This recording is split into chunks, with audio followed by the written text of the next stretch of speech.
I'd like to convene the March 5th Lake Forest City Council meeting tonight. Can I get roll call, please?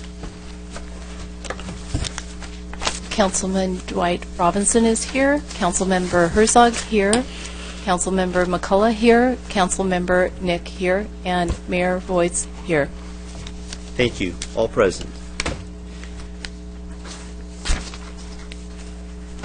Mr. City Attorney, do we have anything to, from closed session? There was no reportable action taken, Mayor. Okay.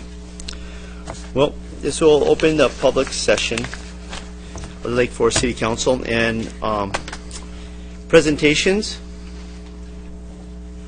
A Pledge of Allegiance, led by me. Yes. Please join me in saluting the greatest nation on the face of this earth. I pledge allegiance to the flag of the United States of America and to the republic for which it stands, one nation, under God, indivisible, with liberty and justice for all.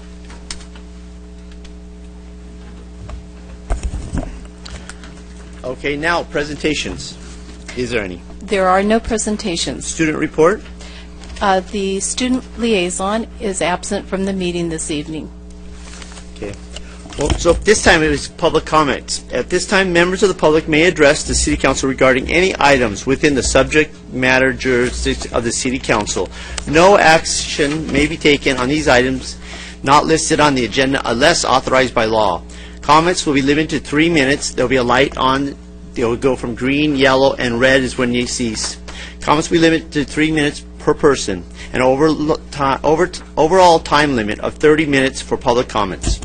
Any person wishing to address the City Council on any matter, whether or not it appears on the agenda, is requested to get a request speaker form over to the left side of the building here and complete it and submit it to the City Clerk over here, Deborah Rose. Whenever possible, lengthy testimony should be presented to the City Council in writing, 8 copies. Additionally, request to register written comments form is available at the agenda preview review counter. Madam Clerk, do we have any requests to speak? We do have requests to speak on item number 11 and item number 18. Okay, but no, we'll get that when we get the comments. Yes, that is correct. All right. Moving right along. The consent calendar. Warrant registry. All matters listed on the consent calendar are considered routine and will be enacted on by one vote, and there will be no separation discussion on these items unless members of the council or the public specifically remove these items from the consent calendar as separate action. Madam Clerk, are there any? I've had no request to remove any items. The City Council? Actually... Mayor, while we're looking there, could we just make it clear that you've convened both sessions, the Housing Authority and the City Council meeting concurrently? So do you want me to open Housing Authority? Yeah, let's do that, and then you can take that action. All right, you want to take that action right now? Yeah, thank you. I think that'd be better. Okay. Back to the orange Housing Authority. It will be the orange. In closed session. Yeah, there was no reportable action from the authorities' closed session either. Okay. Presentations. None? There are no presentations. Public comments for the consent calendar. All matters listed in the consent calendar are considered routine and will be enacted by one vote, and there will be no separate action unless members of the public or the council pulls them. Are there any items to be pulled? We had no request. Council? Move the consent calendar. Second.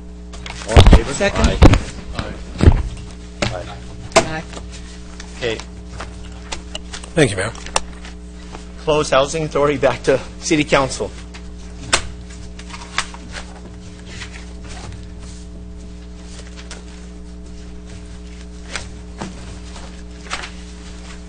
I have one. Do you have anything to pull? The warrant list? No. City Manager? We have the lobbyists. I just wanted to pull that to discuss that. What page? I just can't find my stick. Page 15, Emmanuel Jones and Associates. I'd like to pull that and move the rest of the consent calendar. Second.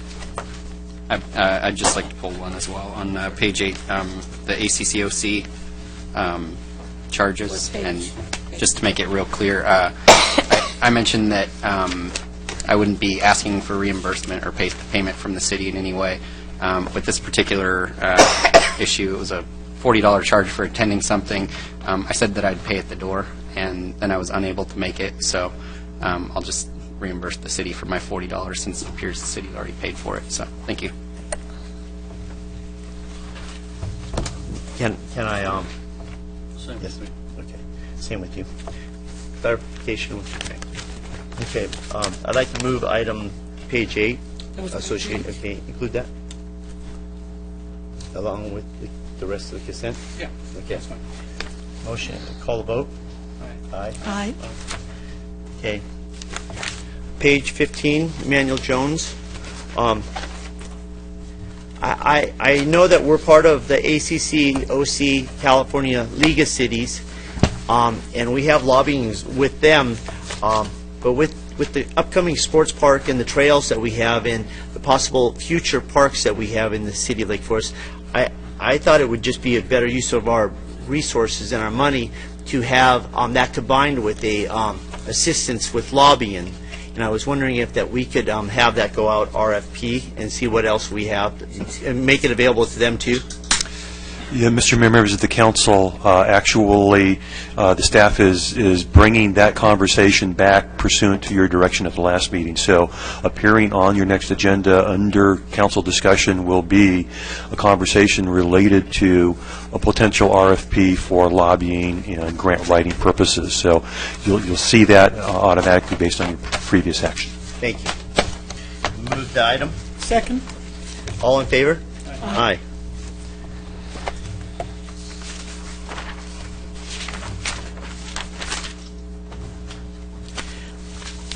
Okay, and that pulls us to the consent calendar. All matters listed under the consent calendar are considered routine and are enacted by one vote. There will be no separate action discussion of the items unless other members of the council or you, the public, like to pull them. Calendars are for separate action. Madam Clerk, do we have any requests to pull any items from the consent calendar? We have no requests other than we have public comment on items number 11 and number 18.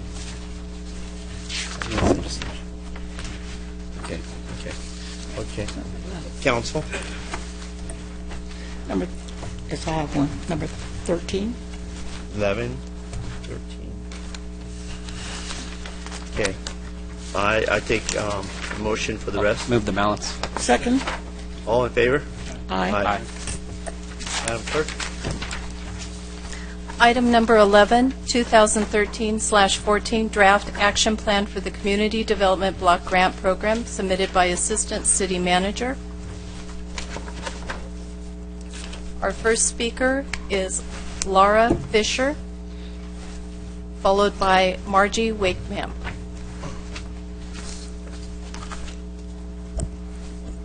Good evening. I'm Laura Fisher, and I'm the Executive Director at South County Outreach, and I just wanted to come and thank you all tonight for considering our application for CDBG money. To date, we have served a little over 2,000 of Lake Forest residents through our food pantry and through our self-sufficiency action plans, our computer learning lab, and our other resources. We do have 17 condos where we also transition families in for between 6 and 9 months as they transition back to self-sustainability. We have about a 95% success rate with that program.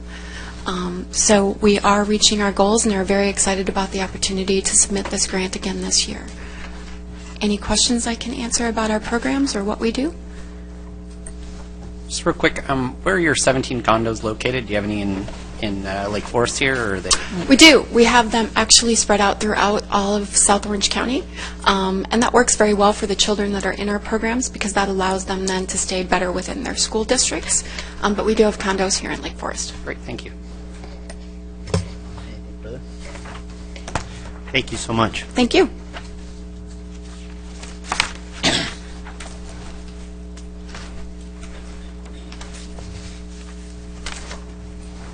Item number, oh, I'm sorry, excuse me.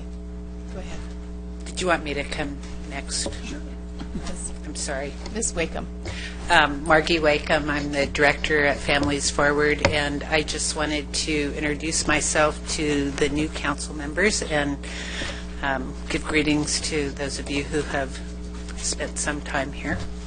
Families Forward, similar to South County Outreach, serves the homeless population, homeless families specifically. We also have a food pantry and a career program that is active. We do have 2 condos in Lake Forest that we rent for $1 a year from the city, and have had very successful outcomes with our program. I have left you a packet of information, so if you have additional questions, but I wanted to greet you and to invite you to come. We will be moving soon, much closer to Lake Forest, if that's possible, between Alton and Bake on Muirlands. And we'll be having a ribbon cutting probably June the 6th. And I do hope that you will join us for that. And we would like to welcome you and appreciate you for your support of our programs. Thank you. Thank you for all you do. You should have chose Lake Forest. Yeah. But we still love you, and thank you for working with the citizens and people of Lake Forest. We really do appreciate. Thank you for all the work you Well, do. it's all good work. And if I could just say to Catherine, who has spent some time and is now part of the Commission to End Homelessness, thank you for your leadership and your advocacy on the part of families who are disadvantaged. I know that you have a long history of that support, and the Commission is doing good work and making some progress. So, thank you. Thank you. Before you leave, Mayor, thank you. I would like for you to send us an invitation or make sure it gets to us, because, our schedule is busy, and if you don't send us an invitation to the ribbon cutting, we may not appear. You will definitely get one. The move date has been a little squishy. That's okay. Just send it in, and if any of us are free, we will be there. I will certainly I'll be do there that. if I can. Yes, thank you. Thank you. Thank you. Mayor Voights, I have received a late public comment request, and I wondered if you'd like to interject that at this time. Is it prudent to any of the items that are before us? It is not. Then we'll wait till we get to that item. Rather, it is not with regard to any consent items. Oh, for public comments? Yes. What's it regarding? This is a request to speak with regard to the city versus Nick of Lake Forest. Need to consult, refer to the city attorney. Yeah. Refer to the city attorney. City Attorney, can we? Well, if the council wants to reopen public comment, it may do so, but it has a discretion at this point, since we've moved past that, to allow the speaker to speak. If he does, I'd suggest that Mr. Nick recuse himself because he has a financial interest in litigation, but we'll see what the content of the speech is if the council desires to indulge it. I'll go with consensus or we move forward. Mr. Stephen Berger. Do you have a consensus? You start down there. I say we move past it. He's missed public comments. If you'd like to come to the next meeting. Okay, thank you. Thank you. Anything further for item number 11? Approval of staff recommendation. All in favor? Second. Aye. Congratulations. Okay. Item number 13? Item number 13, application to enable 2 Lake Forest employers to participate in OCTA's Project V program, submitted by Assistant City Manager and pulled by Mayor Pro Tem McCullough. Thank you, Mayor. Yes, you may.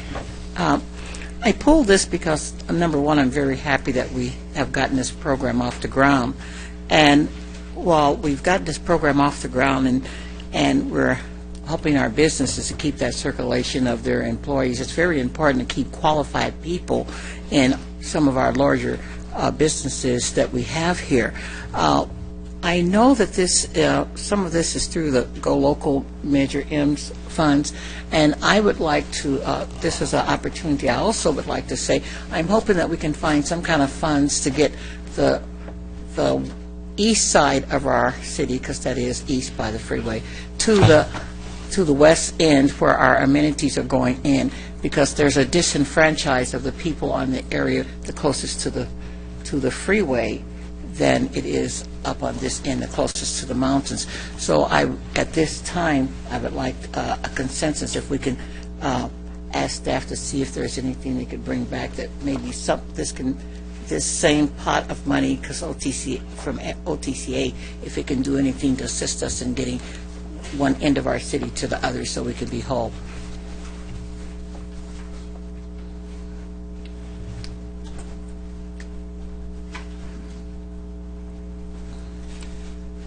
Yeah, I would just, I mean, you'd have to call OCTA and see if they had that kind, because this was what was voted in Measure M, and these are very specific projects, and the Project S and B, as they're known as, are specifically designed to what they call getting the last mile from a transit location, a train station, to a job location.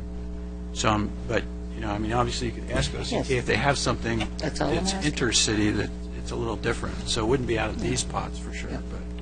You can Mr. certainly Members of the inquire. council, we certainly can inquire. Probably not for these particular programs under the Measure M, but there may be others, and we'll let you know in a memo what availability there may be. That's all I'm asking. Thank you. That'd be great. I'll move the item. All in favor? Aye.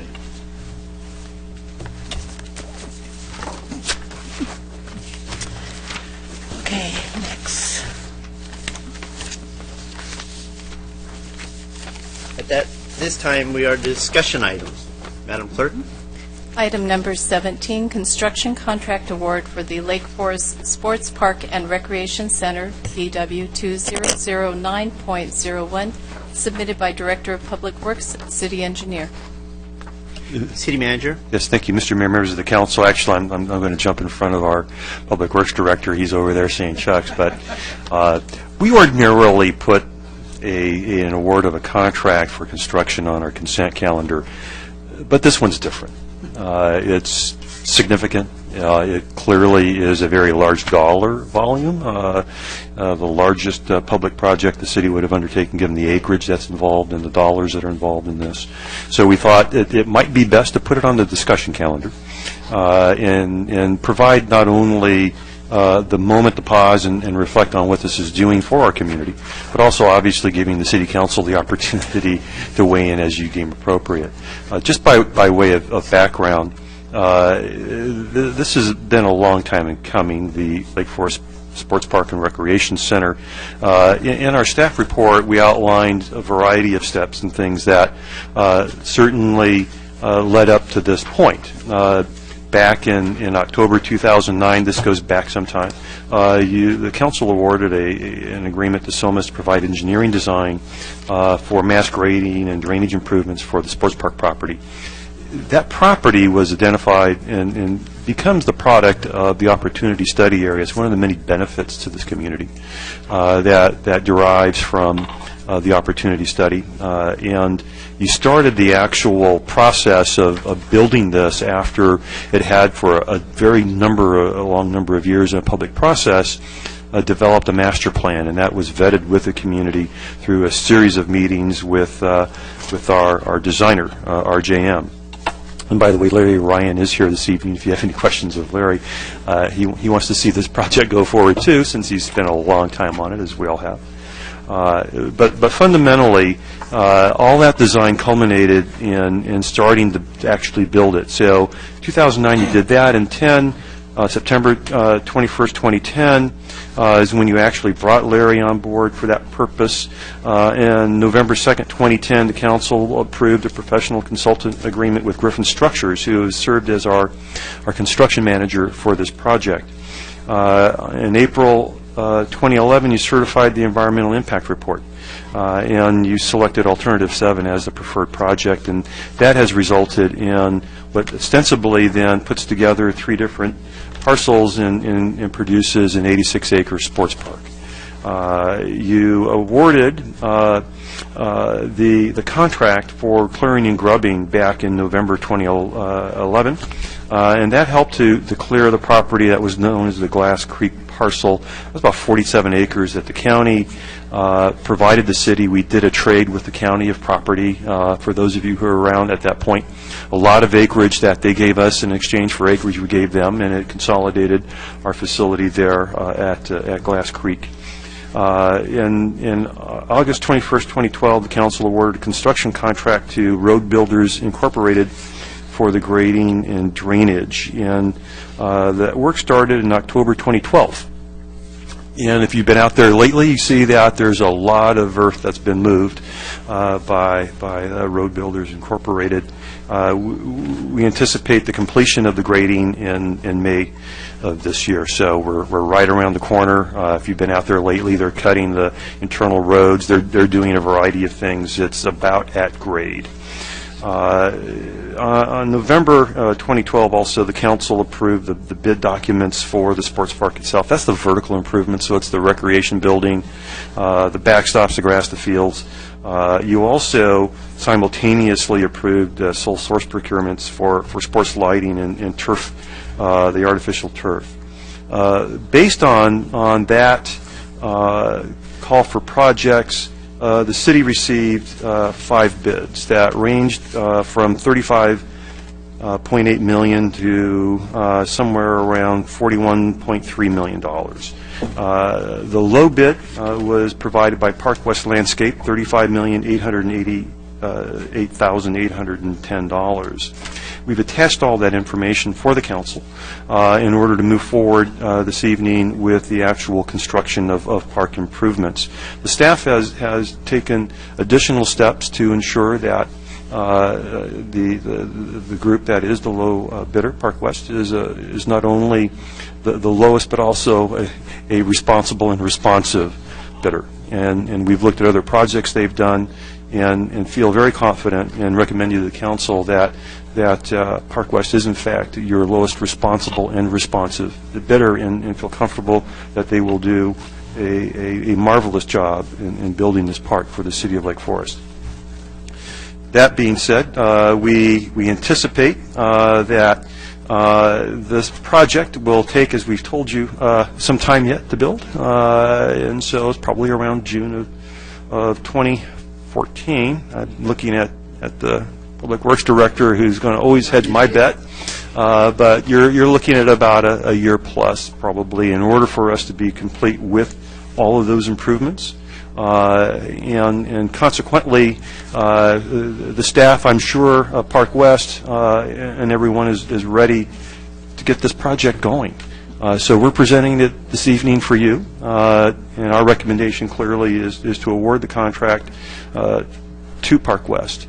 The council also is aware that the costs for this project, while they are formidable, are coming from funding provided by developer fees from the Opportunity Study area.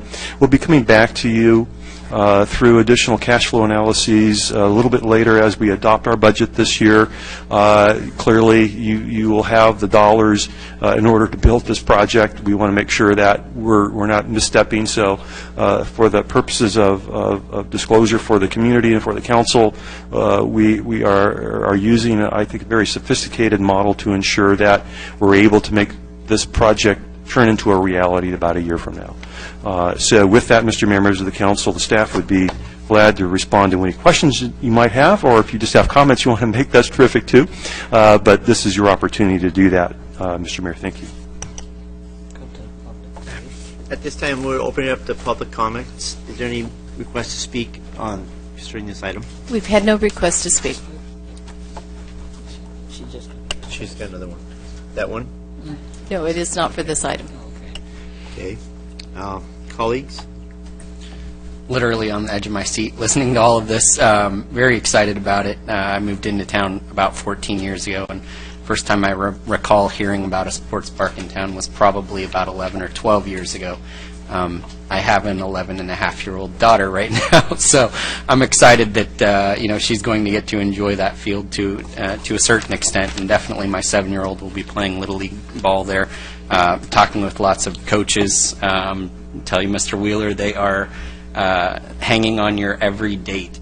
So we definitely want to make sure that we can come through in a reasonable and responsive time frame, but at the same time, I want to make sure that this can be out there for the community to enjoy.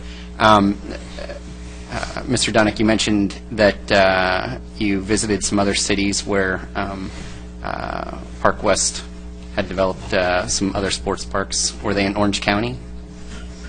Yes, the one I looked at most recently was the Brea Sports Park that they actually built, and I did that for a couple of reasons. I wanted to see the quality of the improvements and how they've held up over the last few years, and so we were impressed with what we saw at that facility. It's not quite the same size, but it has many of the same improvements in terms of the fields. Not as many soccer fields, and certainly we have a recreation building, but it did show the quality of the work that we believe that Park West is able to accomplish. Great. Well, fantastic. I'm very excited, so thank you. Yes, as Mr. Dunick indicated, this has been a long time coming. Of course, the first challenge was to have a piece of dirt, because when we incorporated, we were all excited about getting parks going. The county never set aside any dirt for parks.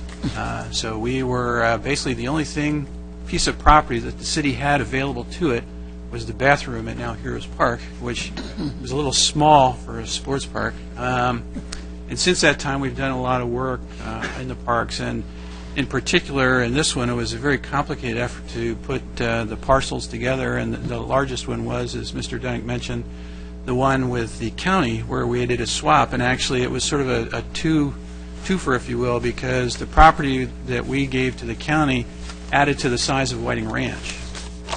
So in addition to getting property for the sports park and active uses, we also grew the size of the Whiting Ranch Park, which obviously is set aside as natural open space and will remain such.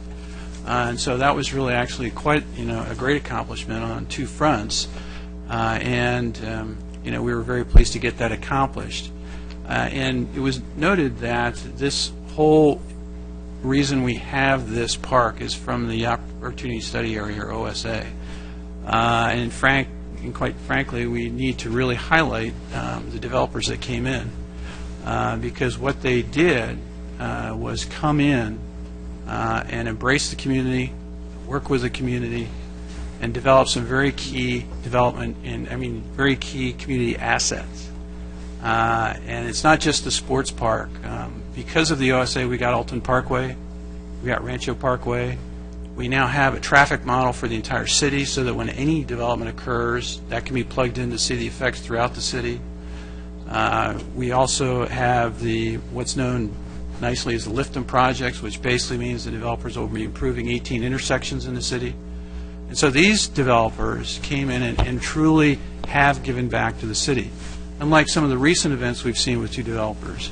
Yeah. But the key point is that I think it's important to call them back out, and that's Shea Baker, or the Baker family's been here long, and then they've now been replaced by Toll Brothers, so it's the Shea Toll Project, which is the largest project off of Big Parkway. You have the Baldwin Company, who's up in Portola Hills, IRWD property, which is the old Los Alisos property. You have the old family Whistler, who actually came in to get the request and then ultimately sold it to KB Homes, and those homes are just about finished, as well as Gary Amsick's company, Madison Development. So those 5 companies and group of individuals are the ones that are actually behind the funding for these projects. Without those 5 companies, this sports park would not be happening. I mean, it's just really that simple, as well as some of the other developments. So I truly have enjoyed working with those 5, and really appreciate the fact that they did, as I said, embrace the community. And once their projects are completed, they will have left some really huge assets and resources for the city that we otherwise would not have had. So I certainly agree. This is a great day. Long-awaited day, I agree. And we also have to note, though, that in addition to the building, they do have to let that grass right up. So as soon as you see the last construction equipment leave, that doesn't mean everything's set up quite yet. But, now we're all, well, I would imagine this is going to be approved. I'd be stunned if it wasn't. But now we're actually into the construction phase, which is basically the last lap, if you will, on the sports park project. And I would move staff recommendation. I will second it with a comment. Mayor? Yes. You hear us talk all the time about what the developers did.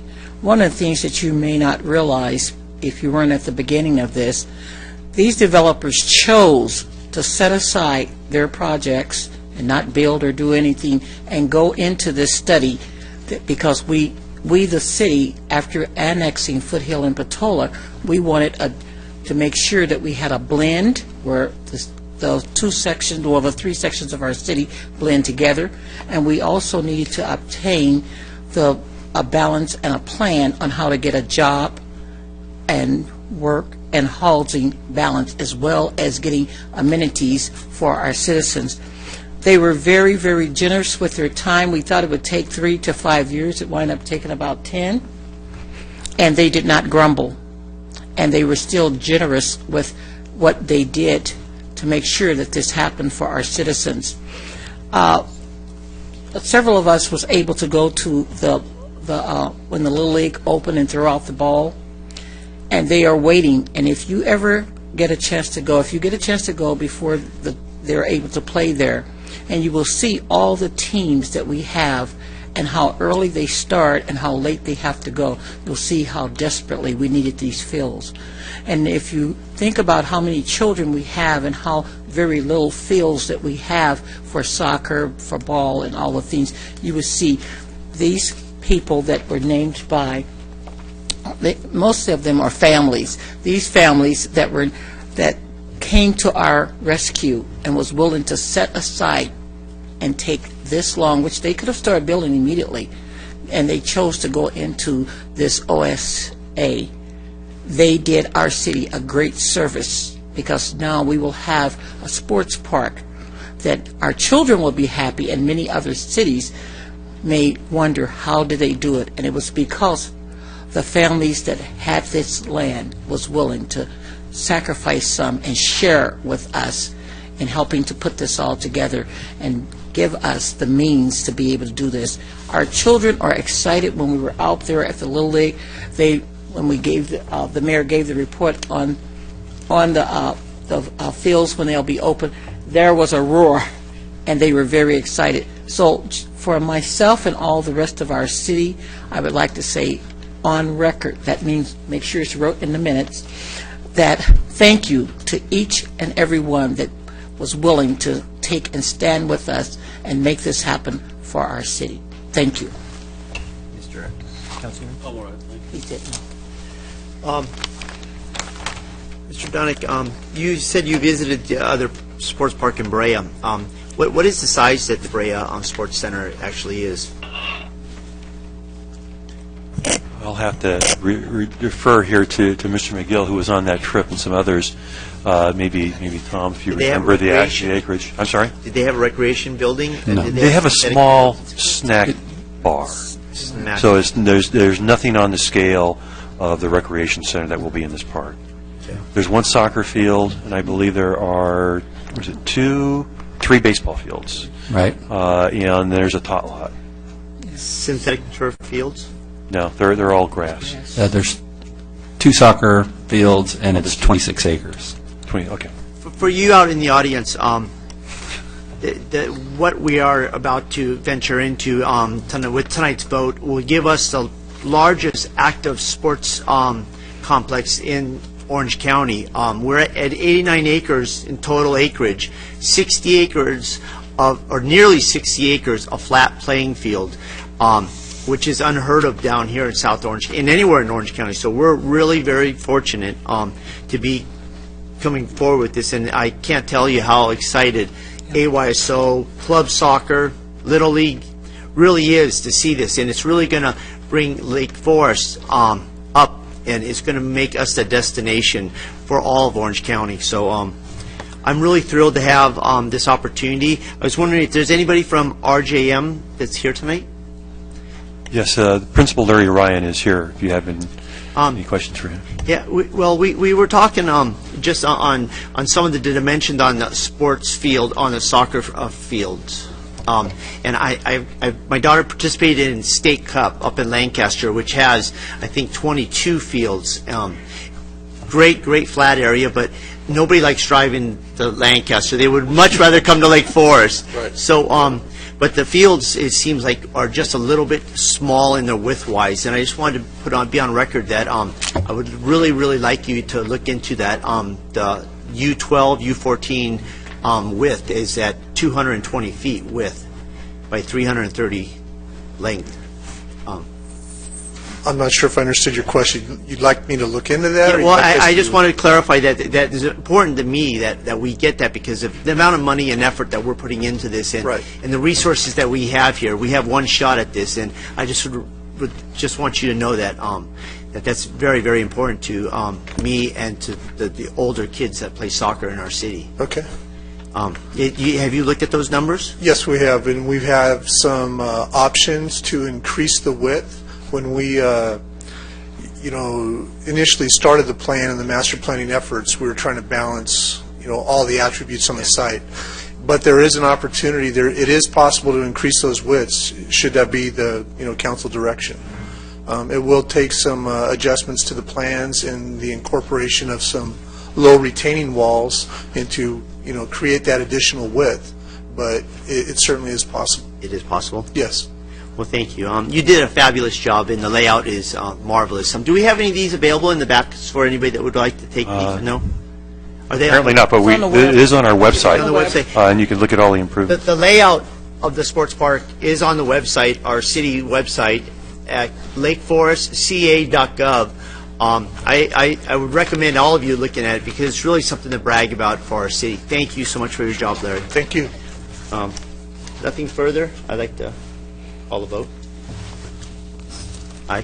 Second. Aye. Well, congratulations, Lake Forest. We have a sports park coming.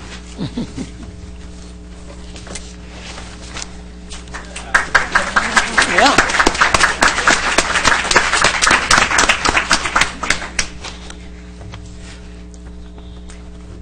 Item number 18, invocations at city council meetings, additional analysis, discussion, and possible adoption of invocation policy submitted by city attorney. City Attorney. Mayor and Council, just briefly, the council asked us to provide further research on two issues that were under discussion at your last meeting relating to the possibility of providing for invocations as part of the council meetings. The first related to a sample policy that some cities used that provided that if invited speakers to offer invocations did not abide by the constraints of the Rubin versus Burbank case, those speakers would never be invited back again. And the question was whether the Rubin case prescribed that penalty, that timeout, so to speak, or whether it could be shorter. And we concluded in the support to this item that there needed to be consequences to speakers who breached the policy, but they didn't need to be that draconian. The second question was whether the city could provide for an invocation that's offered only by members of the council. The answer to that question is yes. When the constraints of the Rubin case are honored, courts have found that that is not religious speech and is not a public forum, and that therefore participation could be limited to members of the council wishing to participate. We took the liberty of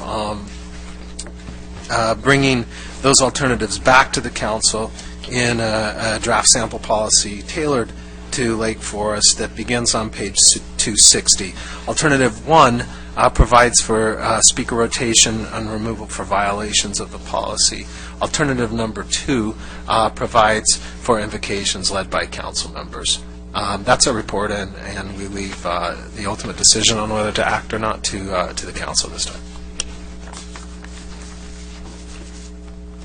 Is that it? Okay. Madam Clerk, is there any requests to speak from the public? Yes, we have several requests. Would you like to start? Yes. Our first speaker is Larry Gilbert, followed by Carla Westphal.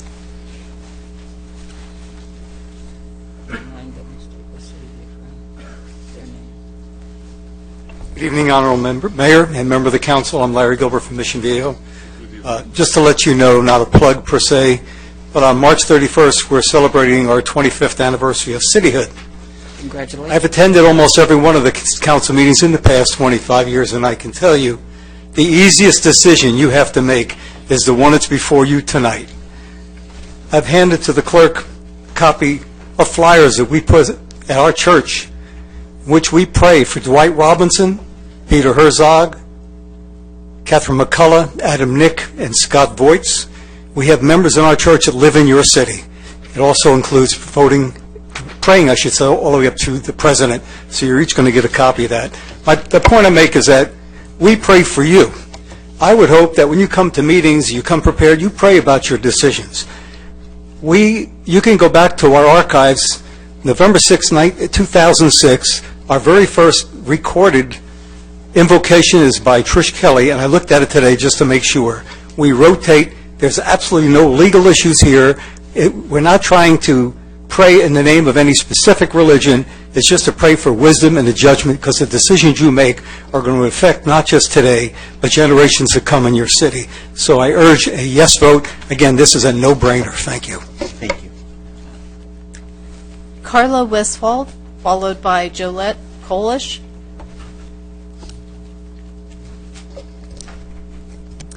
Members of the City Council, thank you for the opportunity to speak. My name is Carla Westphal. I'm a resident of Mission Viejo, but I'm here tonight in my capacity as co-president of the Orange County Chapter of Americans United for Separation of Church and State. Based on her comments at the last council meeting, Mayor Pro Tem McCullough is legitimately concerned about the proposed policy, since it requires the city to regulate the content of prayers and to punish speakers who violate the policy. As your legal counsel advised you, quote, an invocation policy consistent with Rubin, a 2002 court case, should not only provide guidelines but also provide consequences for their violation. I'm uncomfortable when the government sponsors prayer in the first place. Faith, or the lack of it, is a personal matter, and one where the government has no legitimate authority. I know some on the council share my concerns in this matter. But I would think that all of you would cringe at the notion of the government setting standards for what is considered an acceptable prayer and determining consequences for those who do not pray according to government regulations. And yet, these regulations and these consequences are necessary if the city is to be compliant with current law. This may lead us to question the wisdom of the current law. I know I question it because it allows for government-sponsored prayer at all. Perhaps you question it for other reasons, because you object to the limitations it imposes on those who offer such prayers. But surely we can agree that there's something wrong when you make it your jobs to regulate the content of prayer. Further, the second alternative, offering the prayers yourselves rather than inviting local clergy to do so, does not solve the problem. You would have to follow the regulations for appropriate public prayer to a sufficiently, quote, generic God. Further, you would limit the religious viewpoints that could be expressed at these public meetings to your own. That hardly seems equitable in a city as religiously diverse as Lake Forest. By offering prayers, you offend and alienate some. By regulating the content of prayer, you offend and alienate others. But you can be respectful and fair to all your constituents by allowing prayer to remain private, engaging in it yourself in private whenever you see fit, and opening your council meeting with other ceremonial practices. I urge you to do this. Thank you. Jolette Kolsch, followed by Pastor David Arnold.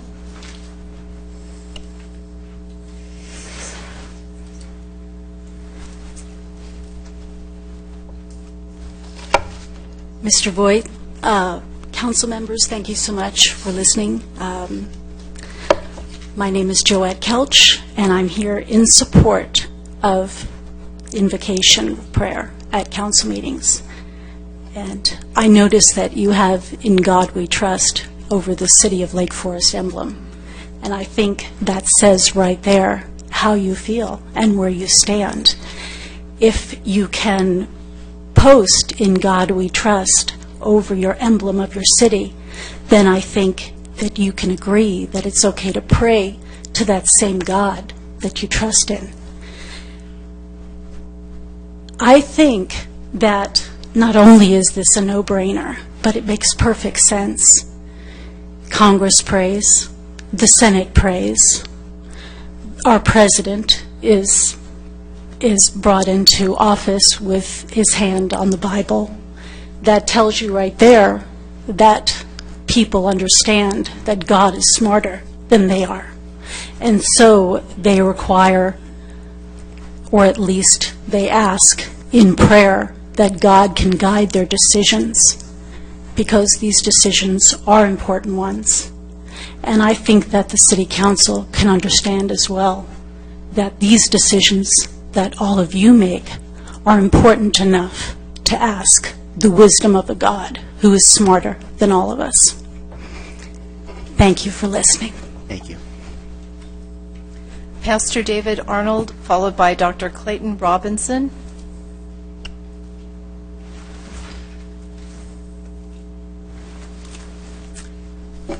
Mr. Mayor, City Council, it's a blessing to be here, and I appreciate each and every one of you for the service you've done.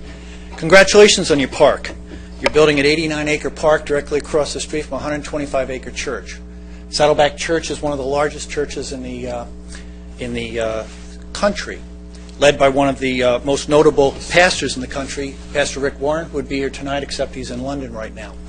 So my name is Pastor Dave Arnold. I'm here on behalf of Saddleback Church. We have approximately 25,000 people attend our church each weekend.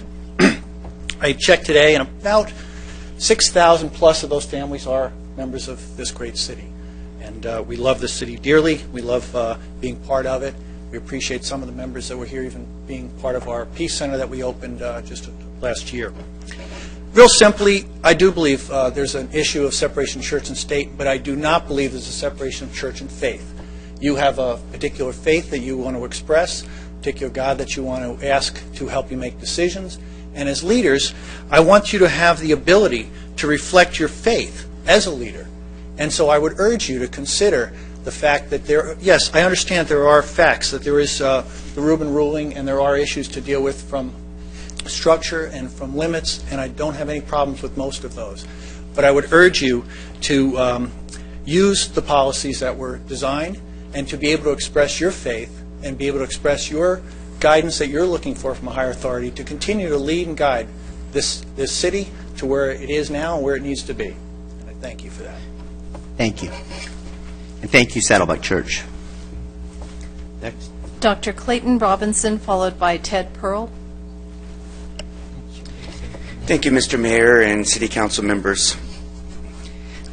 Most recently, the Gallup poll, the #1 polling organization in the United States, conducted a survey of 1 million Americans and just published within the last couple months a brand new book giving the results of that, titled The Future of Religion in America, God is Alive and Well. In the survey of all Americans, they found out that 91%, when asked the question, do you believe in God, said yes, and only 8% said no. The rules of prayer, and I must say that I'm a part of the Connection Church, and we've been here in the city, just started the church a little over a year ago. And before that, I was a pastor for almost 20 years in Laguna Niguel. In that city, they have invocation at the city council members, and I have participated in that anywhere from 1 to 3 times a year, every year for my entire tenure there at the city. Never were the regulations a problem, and to my knowledge, no one was ever censured. The regulations weren't there to restrict the quality of prayer, but to ask those who were praying to respect the rights of others. So we were to, simple little things like we were to pray, not we ask you, which would be inclusive and demand everyone agree that they are also praying, to a simple little word change to I ask you. And as a prayer, that is respecting the rights of others who may disagree with me, while still representing the 92% who believe in God. I think that prayer is a historical practice in the United States. because as a people, we are still, after all these years, historically a people of faith who believe in God. And because some feel uncomfortable with that, we shouldn't deny the 91% who say, I believe in God and I'm comfortable with that. But we should ask those who are praying to be respectful of the faith of all. And for me, while I may believe in a Christian God, I would be perfectly comfortable if an atheist were to come and to bring a blessing of peace upon our community, because we can always use all the peace and blessing we can get. In the meantime, I look forward to the day that the council will approve such an amendment to their policies so that we as a people, as a city, and as a community can come before Almighty God and ask His favor and direction for all that we do. Thank you. Thank you. Mr. Ted Pearl, followed by Candace Haws. Mayor, while the speaker is coming forth, could you please ask people to state their name and the city that they are from? Your name and city you're from. Good evening. My name is Ted Pearl. I'm a 19-year resident of Lake Forest, and I want to thank the council and Mayor Vogt, Mayor Pro Tem McCullough, for giving me the opportunity to speak tonight. One does not question the belief in God that's been expressed in this room tonight. What one does question is whose God is it? And even with regulations and consequences, as specifically tailored by the Rubin decision, we still, I believe, may be going down a slippery slope that will, if not offend, cause controversy among those who are believers. Which God will be brought up? Which God will be praised? As I said 2 weeks ago when I spoke here, we already have a secular God that's prayed to in Congress, that, if you can call that a secular God, that appears on our coinage, that appears in our flag salute. This is a house of civic business. And while doing the civic business that we do here, we incorporate God, I think, very fittingly in the Pledge of Allegiance, as I said, in our coinage, and in certain prayers that have been used in the past. I certainly realize that historically, but I'm very concerned that there are faiths in this country that are dominant and could, not that they will, but could run roughshod at some point over those of us who may not be members of the dominant faith. Therefore, I'd much prefer to see Lake Forest act as it has acted, as a diverse, wonderful community that it is, while respecting and believing in God through our Pledge of Allegiance, through our coinage, and through what we already have in place. Thank you for your time. And while I'm up here, I want to say thank you to Lake Forest for the sports park. I know it's too late for my guys. They did play ball and did play soccer, but I think that is pretty doggone wonderful. Thank you. Thank you. Our last speaker is Candace Haws. Hello, Council. It's nice to meet the new council members. My name's Candace Haws. I'm a resident here of Lake Forest. I've spoke to you guys before. I'm actually here writing a paper on you guys, and I wasn't planning on saying anything, but I just had to stand up and say something as a resident and as a student of political science. Invoking prayer at the meetings makes me very uncomfortable. I go to many council meetings, county board of supervisor meetings, and when they hold prayer, it makes me feel uncomfortable. I grew up as a Mormon. I'm a woman of faith, but it still makes me feel uncomfortable. I don't think the city council meeting is a place for that. I agree with the speaker that was before me, and I think that we mention God properly in the Pledge of Allegiance, and I think that's fine the way it is, and in my opinion, I do not support the prayer invocation at the meetings. Thank you very much, and congratulations on the sports park. I look forward to using it. Thank you. Anyone further? We have no other speakers. Colleagues? Down there. Right. Councilman Robinson? Well, I do appreciate all the comments and taking it all in. I made my position pretty clear at the last meeting. But I was listening to everyone, trying to take it all in, and making sure that that I'm paying attention, and that I'm not just making a decision that's based on my own personal belief. The way I see this, there's going to be opportunity for a lot of different people from different faiths, if we go with one of these options, to be able to pray in the way that they see fit, and those that might not be of a faith at all. I don't know if there's opportunity, but based on how we're writing this, I'm just asking the question, I guess, of the city attorney: is there an opportunity for someone who's not of a faith but would like to, express a blessing or something like that? Would they be able to do that based on the way this ordinance would be written? Mayor and Council, if I could, that viewpoint would have to be honored and incorporated into your practice. Okay, thank you. So from that perspective, I actually favor the second option, I believe, where it would give the community the opportunity to participate, and it wouldn't be just individual council members. So that's where I'm coming from.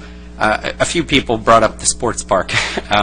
It's interesting. My son plays Little League, and right now in the Little League pledge, as well as with the Pledge of Allegiance and so many other things, there is mention of God. I trust in God. I serve my country. I will respect its laws. That's part of their pledge that they give at every Little League game. And I think that it's important that we're focused on trying to make sure that we're asking for wisdom wherever that comes from, wherever your faith you pull from, because we are making some weighty decisions here with this sports park. It's a really exciting thing, but it's going to cost a lot of money. And fortunately, we have the money. There were a lot of decisions that were made to get to that point. We make these difficult decisions for the community. You elected us for that purpose, and so from my perspective, I want to make sure that I'm seeking wisdom on a regular basis, and that we as a community are focused on trying to obtain wisdom and guidance in whatever way, through whichever faith is important to us and that we draw from. So that's my perspective. Thanks. Councilman Herzog. Thank you very much. And again, it's interesting. Over the last 18 years, not one member of the public, of the people of Lake Forest, have brought this to the council and requested it. We've done 5 surveys. This is the latest. In none of those scientific surveys was it ever raised by any member of the public from Lake Forest. This evening, the speakers that spoke, the 2 residents, that are actually residents of Lake Forest, opposed it. 2 churches spoke, and one would expect, of course, they did say they would like to see it. That's not a great surprise. The other speakers are from out of town. We've gotten some varied letters, and we had 2 before and a couple since. And the best you can say about those is those are split. More so opposed than for, but we'll call it a split. So there's certainly no consensus in the community, and the community hasn't raised it. It was brought up solely by 2 members of the council, and that alone. And so, to me, that plays a lot into the judgment. And in particular, it seems if you raise something, you should take ownership of it and be responsible for it, and not pass it off to staff. Secondly, there's been a lot of discussion about seeking wisdom and that kind of thing. I would hope for all of those of faith that they don't wait till they get here. Because quite frankly, we're supposed to do most of our homework at home. We get packets. We get 3-ring binders. We're supposed to analyze it and ask questions and come prepared to listen to the public, but having gone through all the information that we have, because we have a lot more information that you can get on the website. It's all posted. And so I would hope you wouldn't wait and only express your faith here. I hope you're doing it all the time in whatever manner you see fit. And I thought it was interesting, one of the speakers commented about the In God We Trust emblem and said that shows where our belief system is, and so that this invocation should be a no-brainer. Well, the interesting thing is when that was discussed, there was quite a discussion about it, and the discussion was, oh no, it had nothing to do with faith. Nothing at all. It's this national motto. And all we're doing is posting the national motto. That was the rationale that was posed to have that posted.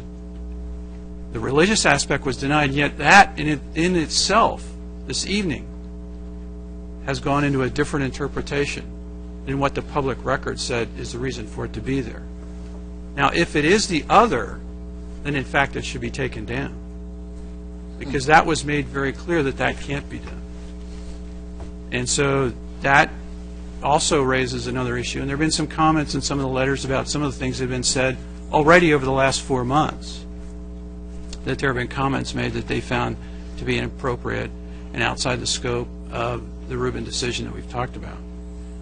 And for me, and I read this last time and I'll do it again, to me this explains it. And as I mentioned before, Mayor Pro Tem McCullough recalls this from my family, from her prayer breakfast. But this is from a resident, Lauren Rennie.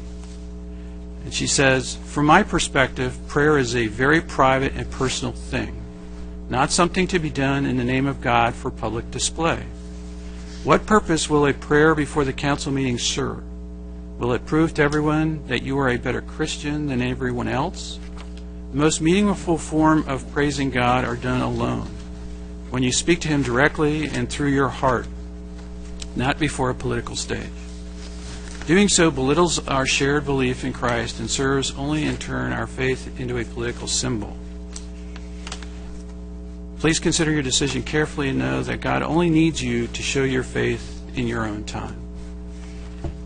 And that is a sentiment that we have gotten here. And so this is an issue that, regardless of the decision, your faith is your own. And I do agree with Ms. Rennie that it should remain your faith, done in your own time, in your own manner. And that's what this country has been about over the years. Now, turning to the issue of if there is a majority of the council that wants to proceed, how to do that. As I mentioned at the outset, this is being raised by the council. And to me, it's inappropriate to then put it onto the staff to try to work this out. As I mentioned, we certainly have a split, at best, of opinion on how to do this. And yet the staff works for all the people of Lake Forest and is paid by their tax dollars.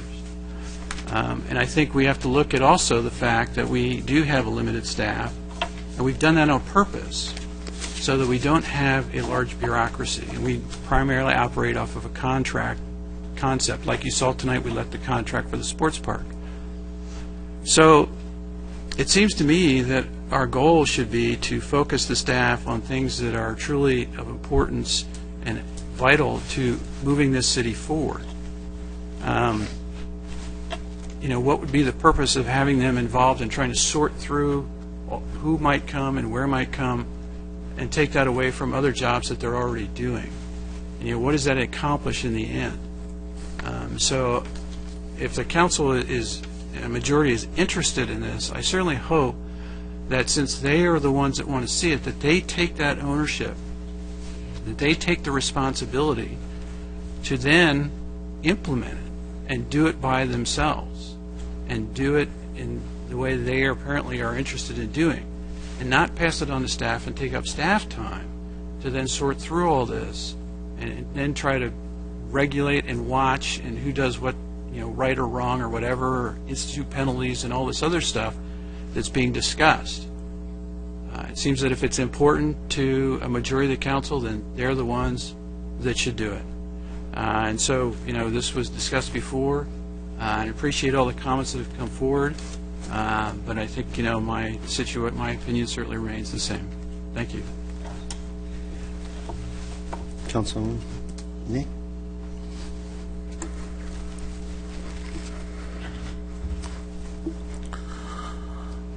I was hoping it would never be my turn to speak.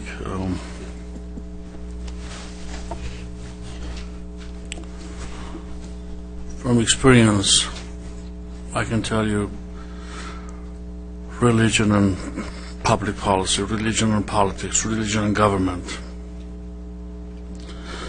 I've seen what happens when they mix.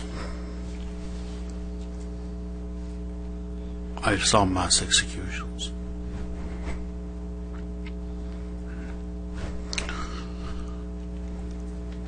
I still remember the firing squads, 6 a.m. sharp, every Friday morning.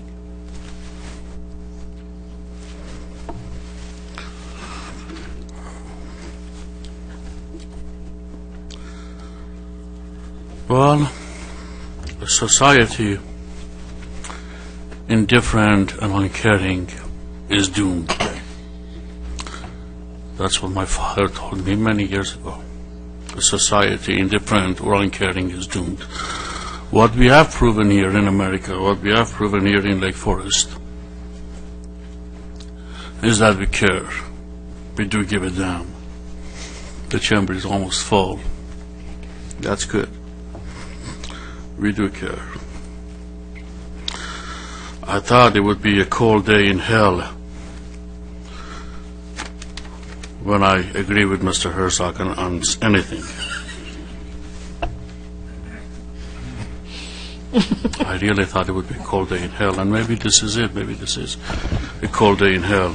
My blood pressure is so high that I can't feel the cold, maybe.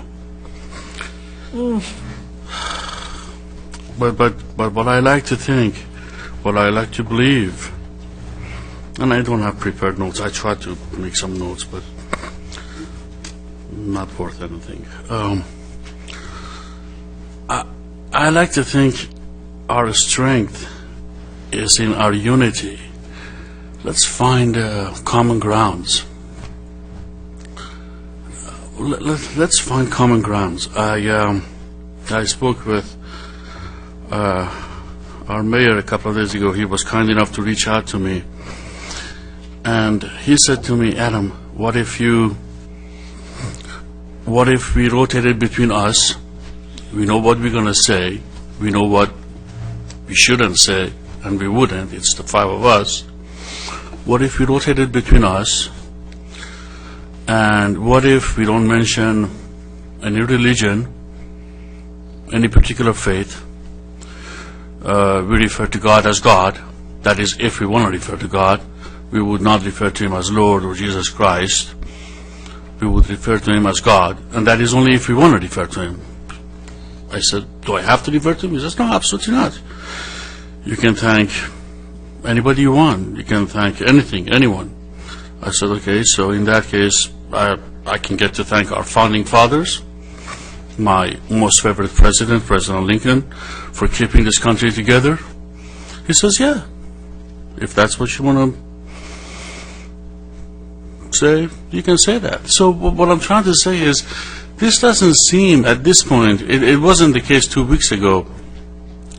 It doesn't seem to be the case anymore. This is not a religious invocation. In fact, I tried to look up, I knew what invocation meant, but I really wanted to really know what it meant. So I looked it up.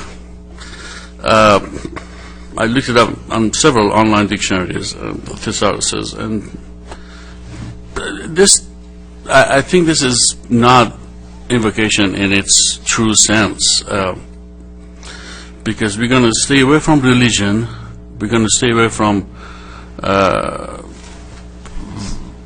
variations of what we call God, and basically we get to say what we want to say, thanking whoever we want to thank. I personally am thankful to each and every one of you. I've said that before, time and time again. I said that last at my acceptance speech in December. You were my family when I had no family. You took me in, a teenager. You gave me a job. You gave me a room. You let me work by your side. I thank you each and every day. Where I am right now. I mean, you trusted me with sitting here and making decisions. Last thing I want is to do wrong by you. I will never do that. And I really think I'm doing right by you when I ask each and every one of you, let's find common grounds. Our commonality is what makes us us. Is what makes us as strong of a nation, as strong of a people as we are. Believe me, I have been to 27 countries, all continents, 27 countries. I have lived in countries, although this has been home for 30 plus years, I have lived in other countries. I have always maintained a place here in Lake Forest, but I have been away for work and business up to 2.5 years at a time sometimes. You people are the best people on earth, believe me. The greatest heart, the greatest compassion. I love you, each and every one of you. Every day I wake up very, very content, very grateful to my God, and I believe in God. I respect you equally if you don't believe in God. It doesn't matter. What I like to think again is our common grounds that makes us us, not our differences.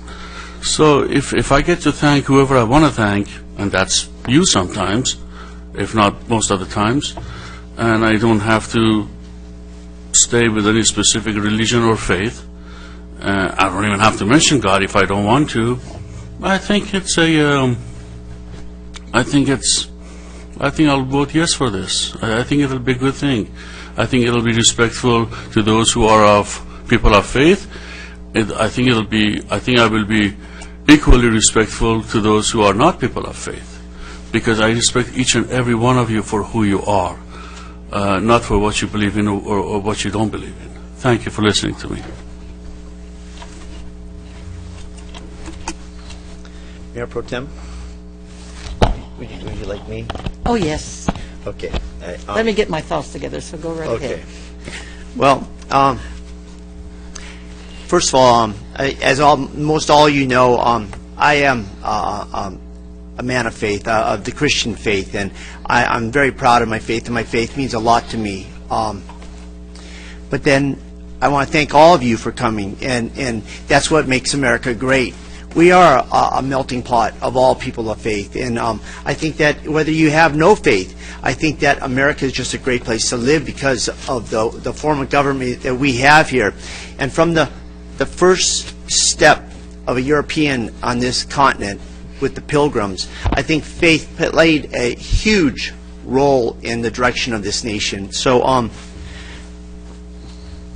I seek it every day.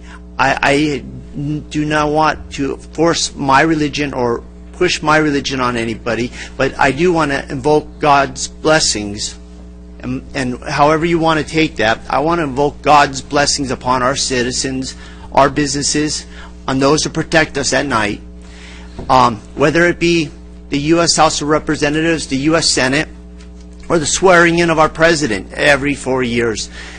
Prayer plays an intricate part of that. It's a very important part of that. So I feel that my faith, I was elected by the people of Lake Forest because they saw something in me.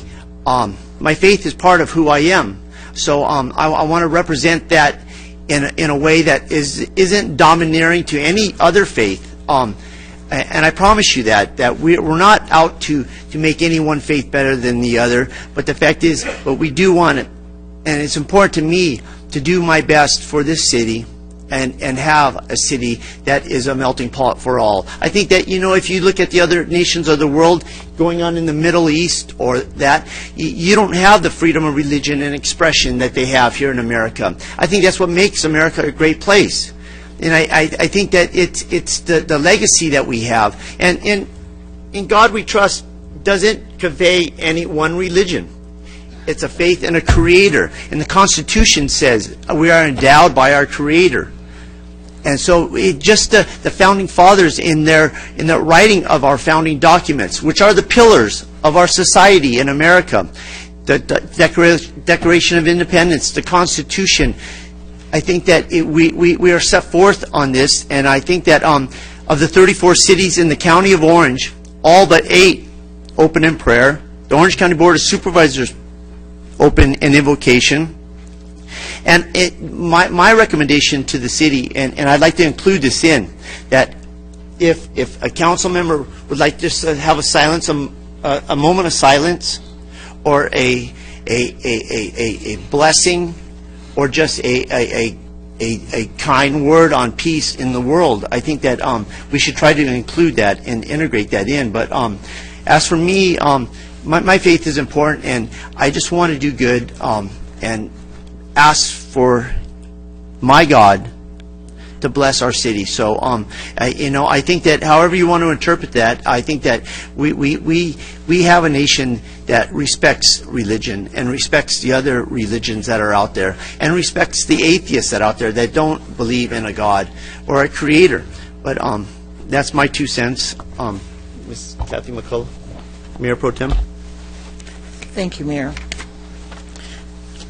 First of all, for you that wrote in, I did get a chance to read it. I would have liked for it to come a little earlier, so I wouldn't have had to speed through it right quick.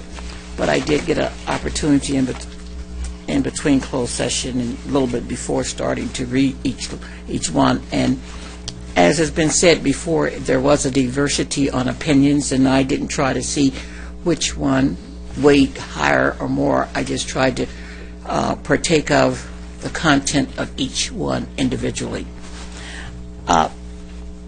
Hopefully, Mayor, if you give me a little bit of freedom, I would appreciate it, because I need to make sure that you understand where I'm at with You're this. following after Adam, Nick, and so you'll be fine So having freedom. I got at least an hour, because, he went a little short today.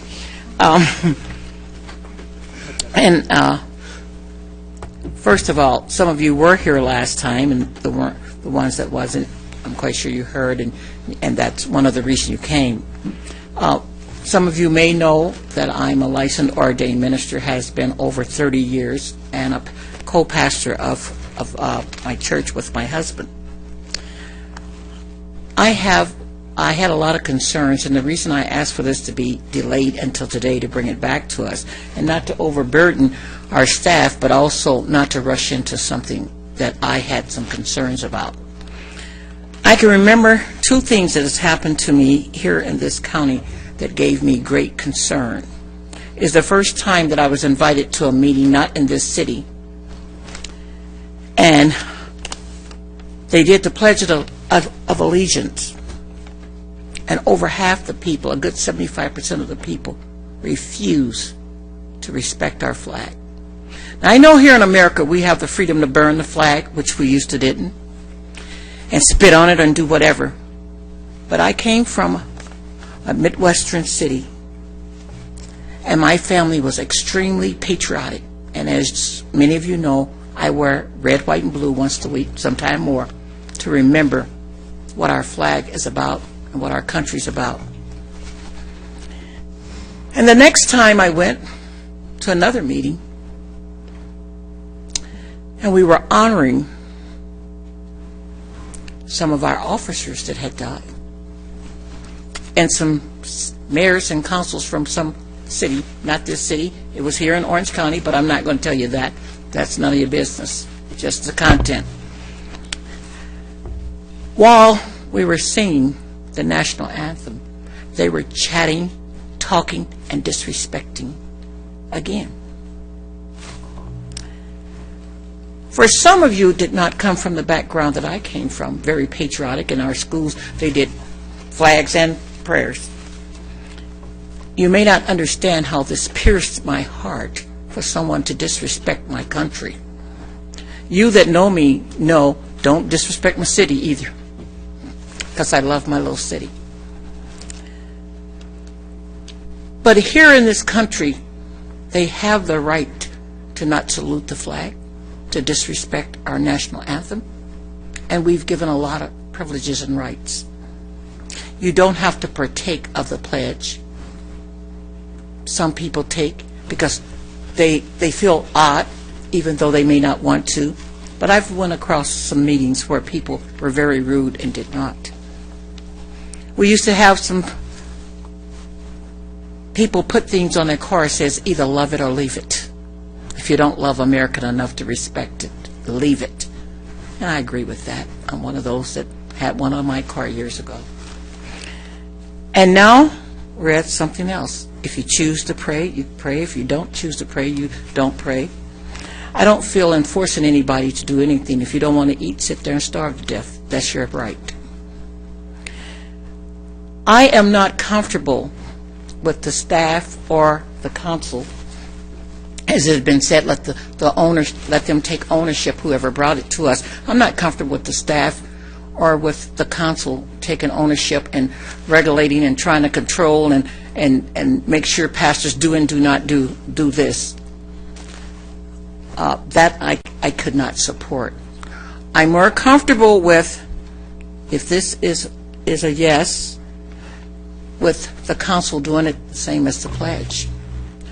I'm also more comfortable with you having the opportunity to pass and not be judged, or just say something inspirational that does not have to have any denomination and don't have to have a God. If they, like with me, I write music, I write poems and books that I haven't got finished being on this council. But if you have a poem, or if you have something just the lift of the day, one sentence, I would be more comfortable with people not being phony and saying something because they're expected to say something. As well as I'm comfortable with making sure we keep the law, because it is a law, and I do not want our city to be sued by our negligence of not looking at the whole picture. In saying the Pledge of Allegiance, you may not think, as a person that's patriotic, and I'm putting out there for all, that anyone would ever be offended by saying the Pledge of Allegiance. But in this country, there are places that you cannot say the pledge in this country. And they are offended by you saying the pledge. And some of you may not have ran into that yet, but I have. I've been in several groups here in Orange County and outside of the county, in Los Angeles area and other areas, that they do not believe in saying the Pledge of Allegiance. We still allow that to be practiced. No, this did not come from citizens out there, but I don't believe I gave up my citizenship when I sit up here. I'm just one that was chose to sit here. For me, I've never believed in forcing anything I have on anybody. You don't want it? More for me. That's the bottom line. If this can be fashioned where it does not disrupt the peace, and I brought with me tonight, and the reason I asked the mayor to please let me speak last, because I want to pass to each one of my colleagues something to remember. We're here to govern the city, keep passing. We're here to make decisions on the city, for the city, keep passing. But something else we have to do for this city, it's a peace coin. We have to keep the peace. And for me, I try to find common ground where the ones that want, because it was about 50-50, I don't know, and some may have not got a chance, and some may just be waiting to see. But I try to find common ground when I make my decisions. When I'm making a decision about if a building or if a light or stuff like that, I do my homework, and I try to look at what is and future. In the future, I would like something that's very clear, because in the future, a council can come behind me and do something that wasn't intended tonight. I find no need to have a list if we have it where the council rotate. And if you don't want to be on the rotation, if you would take and say, don't place me on the rotation. If I have a time that I want to say something, I will. I find no need to not remember that you may want to do this, but make sure it's inspiring and not taken away. This is. Can we make this as a motion if we're going to put this forth? I'm making it into a motion when I finish. Now, the two that brought this forward, they can make their motion first. And if I'm putting this out there so you would know that I would not be able to support it if it's not done in a fashion that I feel that is common ground. and no one would feel, including myself, if I say I want to pass or I don't want to pray, that it would not say that I don't have a God of my choice, or I'm atheist, I'm Christian, I'm Catholic, Jewish, or whatever. And a man I spoke to almost an hour today, and he says, I heard that you grew up in a Jewish community, and that's why I called you. And I did. And I had to do everything in the Jewish school and in the Jewish community I went to, and there was no pork. There was nothing that wasn't kosher for miles. And I adapted. When I moved out of the Jewish community and came to the state of California, I could buy what kind of unkosher food I wanted. Did it offend me? I was young. I was a kid. I just said, okay, and went along with it. But I do want people to feel that we are still in America and you still have an option. I would even like it to be where, when you make your motion, where a person could say, let's just be silent. And they don't even have to state why, just a time of silence. So I will be listening very carefully to your motion before I cast my vote for yes or no. Because like the people that are sitting out there, I'm a citizen also. And I do know that my rights that I have as a citizen should not infringe upon yours, and I respect that. So I will be listening very carefully to this motion and making sure that it's a common ground motion, that everyone is served to the best of the ability and without the offense. Thank you, Mayor.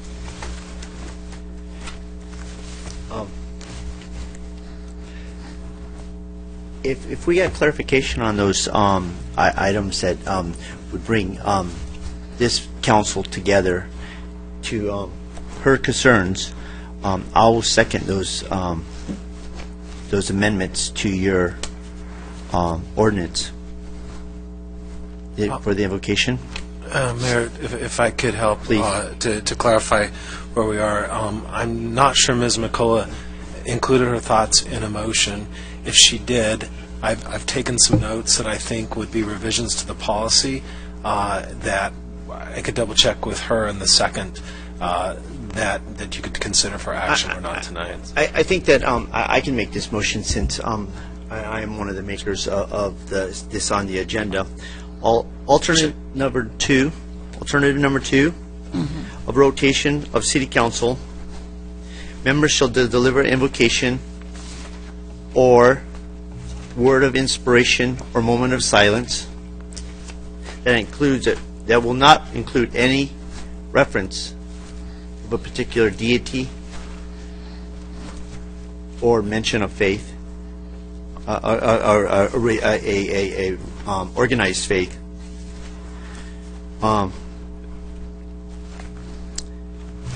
And that's my amendment to alternative number 2, and I'd make that as a motion, if that would be okay with Ms. Mayor Pro Tem. The two of you brought that forward, and the two of you need to first or second it. And then let me see. And on that rotation, it would not say any mention of anybody that would pass or want to be excluded on that or that time. If you have a motion if you have a second on that. I second that motion. Essentially, Mr. Voights, I think the way that policy would read is as follows. There's just one paragraph, alternative 2, so I think it's quite easy to interject those ideas into the draft language here. I think what alternative 2 would say, if your motion were implemented, is an invocation, comma, word of inspiration or moment of silence shall be delivered by members of the City Council choosing to participate. Then my preference would be that you have the exact language from Reuben that we've put in there, and then when it comes again to saying invocation, where is that? Sorry.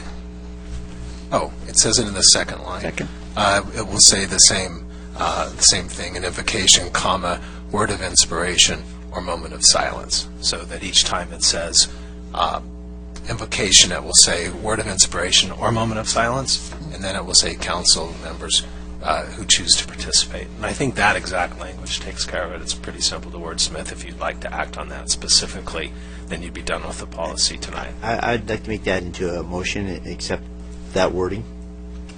I second that as that is. I second it as it reads, as you just read it, sir. I call the vote. Any further discussion?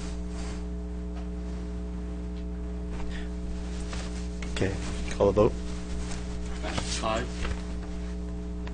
Aye. Okay. Aye. Mayor, I'd like to ask for a break of convenience, and I'd like for each one of you to remember to make sure you read the peace coin and do what it says. This vote is over, and so rely on your peace coin.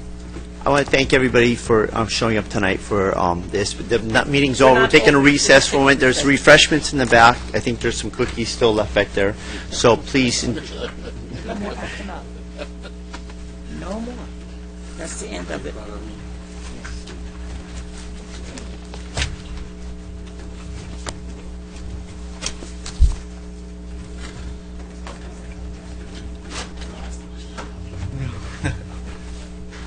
I couldn't resist myself. Your passion. Your eyes get all watery. It's because it goes from the heart, personal experience.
I really must. I prefer not to.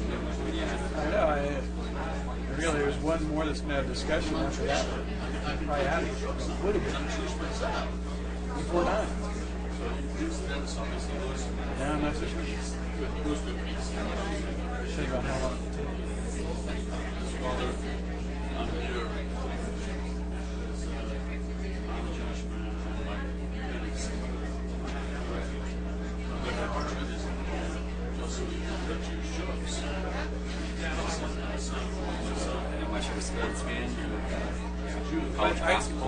Actually, I grew up playing.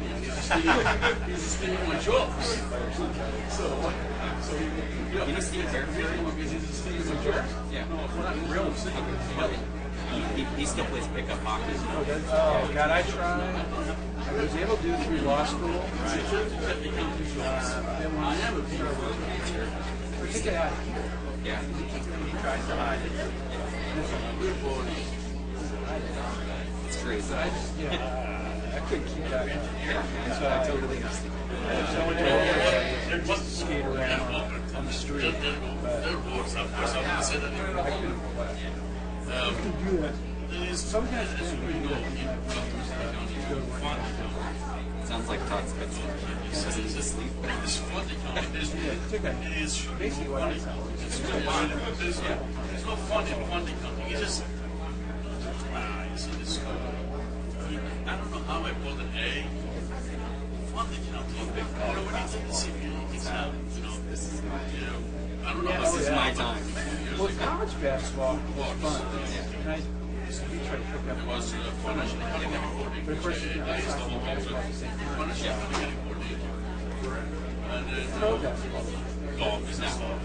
Can't get too excited. I might watch the final. I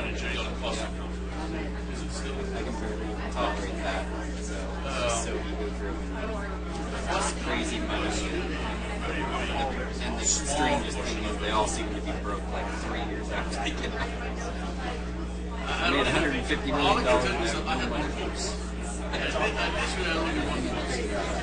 All I heard was, you have So I've been married 14 years. 12 out of the 14 have gone to Vegas with these guys. Otherwise, it's just a blast. All at once, and there's like 1,000 guys packed into a room and just watching. How you doing? Man you spoke to. Yes. Glad to meet you finally after all these years. Yeah, at least the college guys are out there playing, right? Yes. But I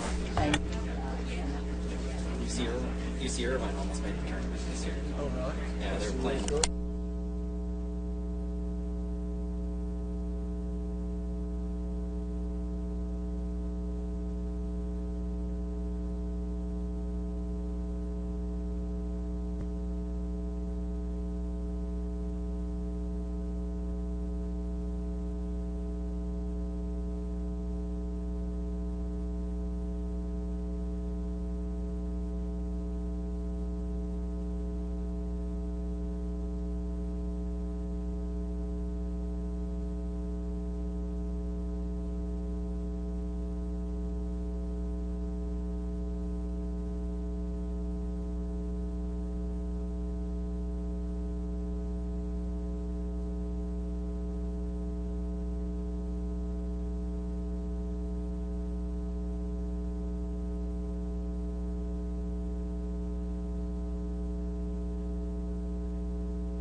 Okay, okay. I'll pass it over to him. No, I gotta give her something. I'll get it for her. Okay. Okay, Ken, I'll wait till you get back.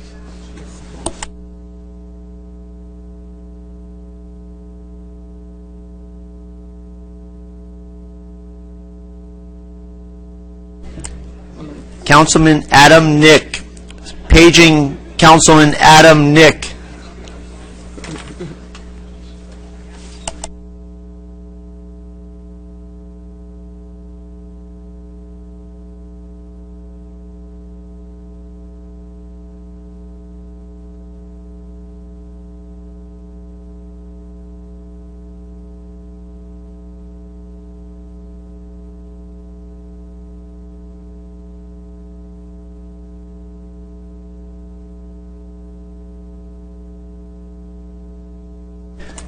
I'd like to reconvene the City Council meeting here at Lake Forest. I love you too.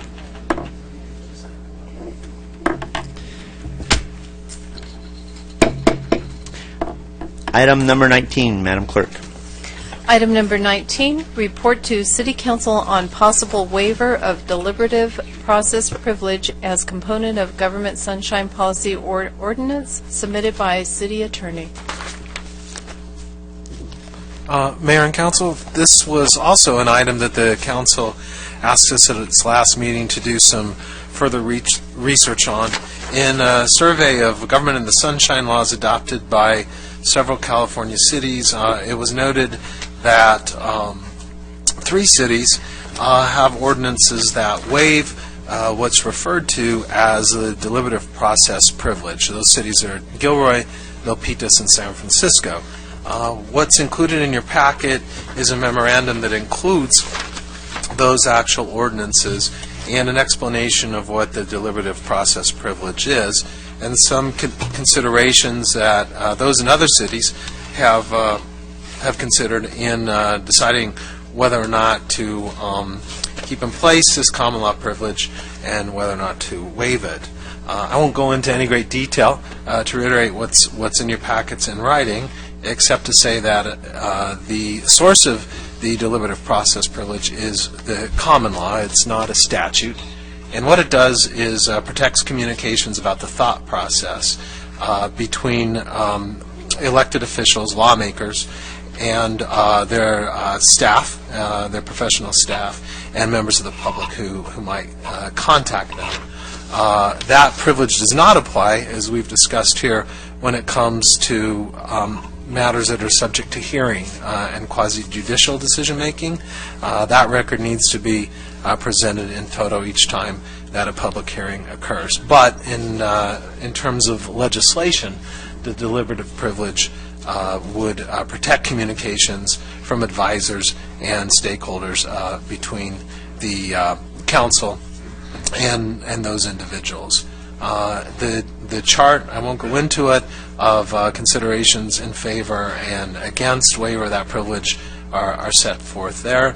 The council has a discretion to do nothing with regard to this aspect of these other cities' ordinances, or to consider adopting similar provisions or doing really what the status quo is, and that's reserving the right to waive privilege on a case-by-case basis as decisions come and go before the council.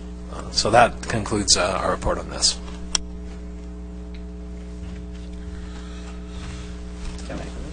Okay, well, since I'm the one who requested this, on page 266, Mr. Smith, if I could beg of you,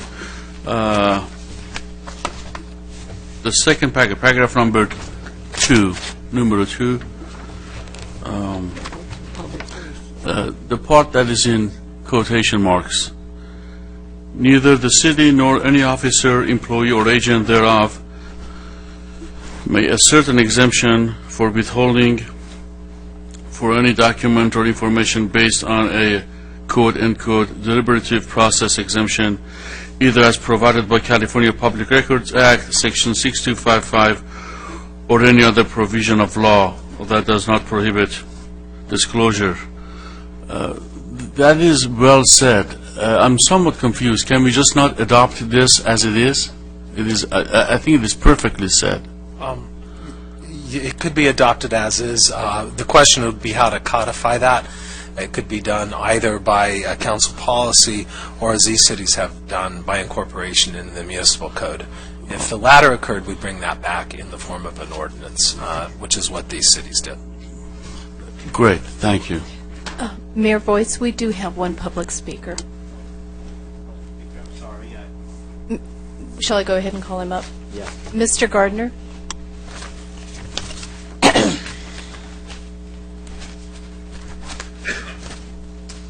Good evening, Mayor, Council, and staff. Good evening. Before I talk about this, I just wanted to mention in the sports park, thanking the developers. We also have Marsha Rudolph here tonight, and Marsha certainly put a lot of time and effort over the years in getting that done. So, and obviously Mark as well, and Richard, who's no longer with us. So if we're thanking the people responsible, we certainly owe her a great debt as well. Talking about the issue here, First of all, let me say with the clerk's office, that the clerk's office has always been responsive and helpful, and I can only say good things about everybody there in terms of giving me information. And as you know, I'm always there getting information from them. I'm like a plague of locusts that descends on them. Give me this, give me that, give me that. And God bless them if I can say that. And Mayor Pro Tem McCullough, I want to thank you also for your very inspirational talk in the last issue. Anyhow, so I have no complaints about access to the city's information, but if I can borrow from the former Vice President, although they're very good giving me what I know, what I don't know, they don't give me because I can't ask for it. So to some extent, this opening up in this deliberative process would allow us more access. They certainly give excellent access to what I do know to ask for, but I don't necessarily know what to ask for. It's the American way to err on the side of freedom. You're talking, Mayor, earlier about the importance of freedom. It is the American way. If we make an error, we err on that side, not on the other side of restrictiveness. It's always erring freedom. And if we make a mistake, we can back up. But that's our tendency. These laws and the restrictions are really in the other direction. And whether or not it's these 5 points or you're only interested in one of these points, start with one, start with all 5. Adopting those will not stall the city government. The city will not stop working. They're not going to cost us a lot of money, and they are going to err in the direction of freedom.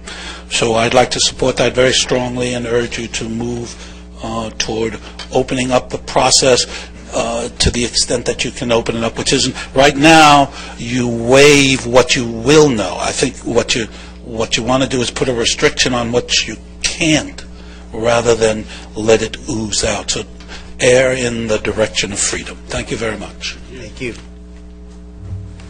Anybody further? We have no other speakers. Bring it back to the council.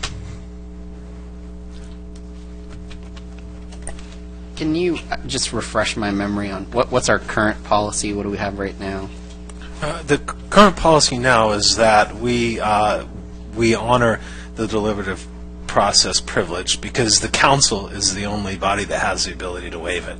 So when documents are when requests for documents or communications or other records are presented, if they are something that we consider on review with the clerk's office subject to the deliberative privilege process, then we are obligated to tell the person requesting the record that that record has been withheld based on the privilege. Again, the council is the only person that can waive the privilege. When it comes to quasi-adjudicatory decisions, those would be site development permits, conditional use permits, and the like. Communications occurring outside the hearing must be disclosed at the hearing. So if those have occurred at all in the course of a quasi-adjudicatory decision, then they need to be disclosed at the hearing, and then of course records about them could also be discovered at that time because there's no privilege with regard to those communications. Okay. So with respect to invoking privilege with a particular document, it seems like we're talking a little bit about documents. They would come to the city clerk, and then the city clerk would basically refer it to you, and if you said that privilege was being invoked in that case, then the individual wouldn't receive the documents they have. Is that correct? That's right, and then they have to be told specifically which documents are being withheld under the auspices of that privilege. Okay, and then they would have, theoretically, they'd have the recourse of maybe coming to a council meeting and asking for the city council to waive privilege? Yes, they would. They would. Okay. All right, so that's the current process. Okay. Just wanted to make sure I was clear with that. When I was looking at, it's page 268 for us, under Section E, Application of Deliberative Process Privilege. There's 5 bullet points here. The first one related to documents. The second one related to calendars and schedules. Third, applications of appointees. Fourth, staff evaluation and recommendation with respect to applicants for appointment. And then fifth is telephone records. 2 through 5, I think I'm concerned about privacy issues and those sorts of things, so I don't feel comfortable with any of that at all, period. With respect to the first one, that's where I'm trying to just get some clarification with respect to the pre-decisional documents. So it seems to me like right now there is a process in place, and there's also the opportunity for a member of the public to try to, if privilege is invoked, then they could always come before the council and request that we waive privilege with respect to some certain document. In the public comment part, it was mentioned that we don't know what we don't know. I don't know how this would help it. I understand the comment for sure, but I don't understand how this would help it, because still you couldn't get a document that you don't know about. So you'd still have to request it, and if you don't know it exists, then you can't request it. So I don't see how that would solve that problem. Maybe you can help me understand your position just a little bit better, but that's just where I'm at right now. Well, I can tell you from experience that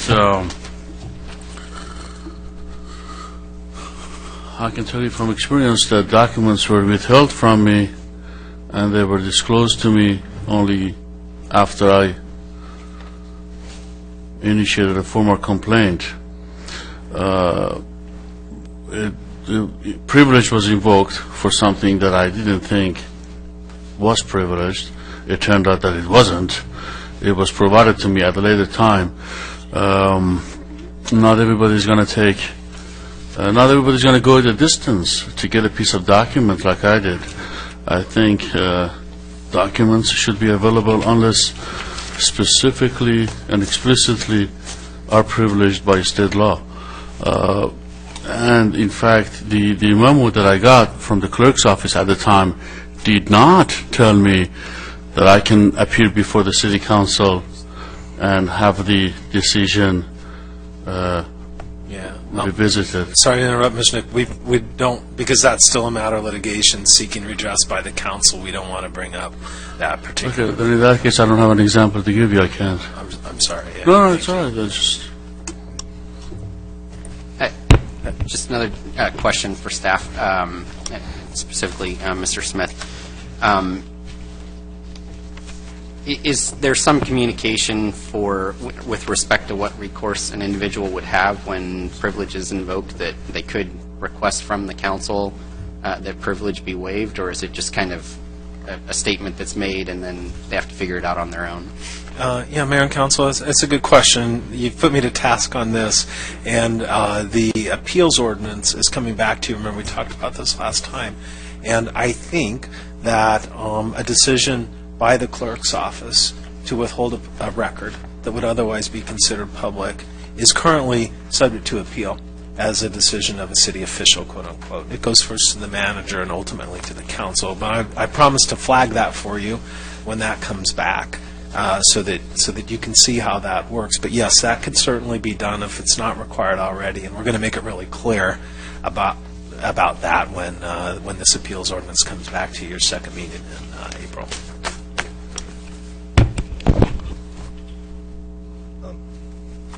Yeah, I just think the Public Records Act has a whole series of provisions, and this exemption is just one. So that, and it's very limited, quite frankly. And what you've got also in this one, in particular, is it is on a case-by-case basis. The prior example that was sort of pro-offered didn't deal with a deliberative process. And so what you've got is an entirely different thing. The deliberative process is very narrow, and it goes specifically, as is outlined in our memos, with regards to back and forth, and basically, like I said, encouraging creative thinking and deliberation and policy decisions. There's a whole broad panoply of documents that are available. And so, since this one in particular is done on a case-by-case basis, so that it is even further limited, I think it's important to keep a tool to allow the council to get the best information they can through the various processes that occur, because a lot of times there is a lot of back and forth. So again, it is very, very limited, and I would agree with you in particular on items 2 through 5. So, to me, it's kind of like I'm not aware of there being any problem during the deliberative process. Some people may have a debate over what documents should or should not be released, and that's why the whole Public Records Act has quite a panoply of provisions. So that, and there's always differences of opinion, quite frankly, or there certainly can be. But, as has been pointed out, this city does disclose quite a bit, and the privileges have not been an issue that I'm aware of, and I don't believe, except in one situation, I'm not even aware if we've gotten into litigation over it. But again, this is just one of many, many different provisions, and it is very limited. And again, it's on a case-by-case basis, and with the deliberative process, as opposed to some of the other Public Record Act provisions, it is one that can come to the council. The other ones don't. That's a whole different issue by statute. So this one's a little different. I think where I'm leaning right now, I shouldn't say think, where I'm leaning right now is, I am thinking about it. Where I'm leaning right now is just trying to make sure that it's clear to the person who's requesting documents that if privilege is invoked, what the process is. So, like, if it's in our code that they can appeal in a particular way, I don't expect that the members of the public have read through our code.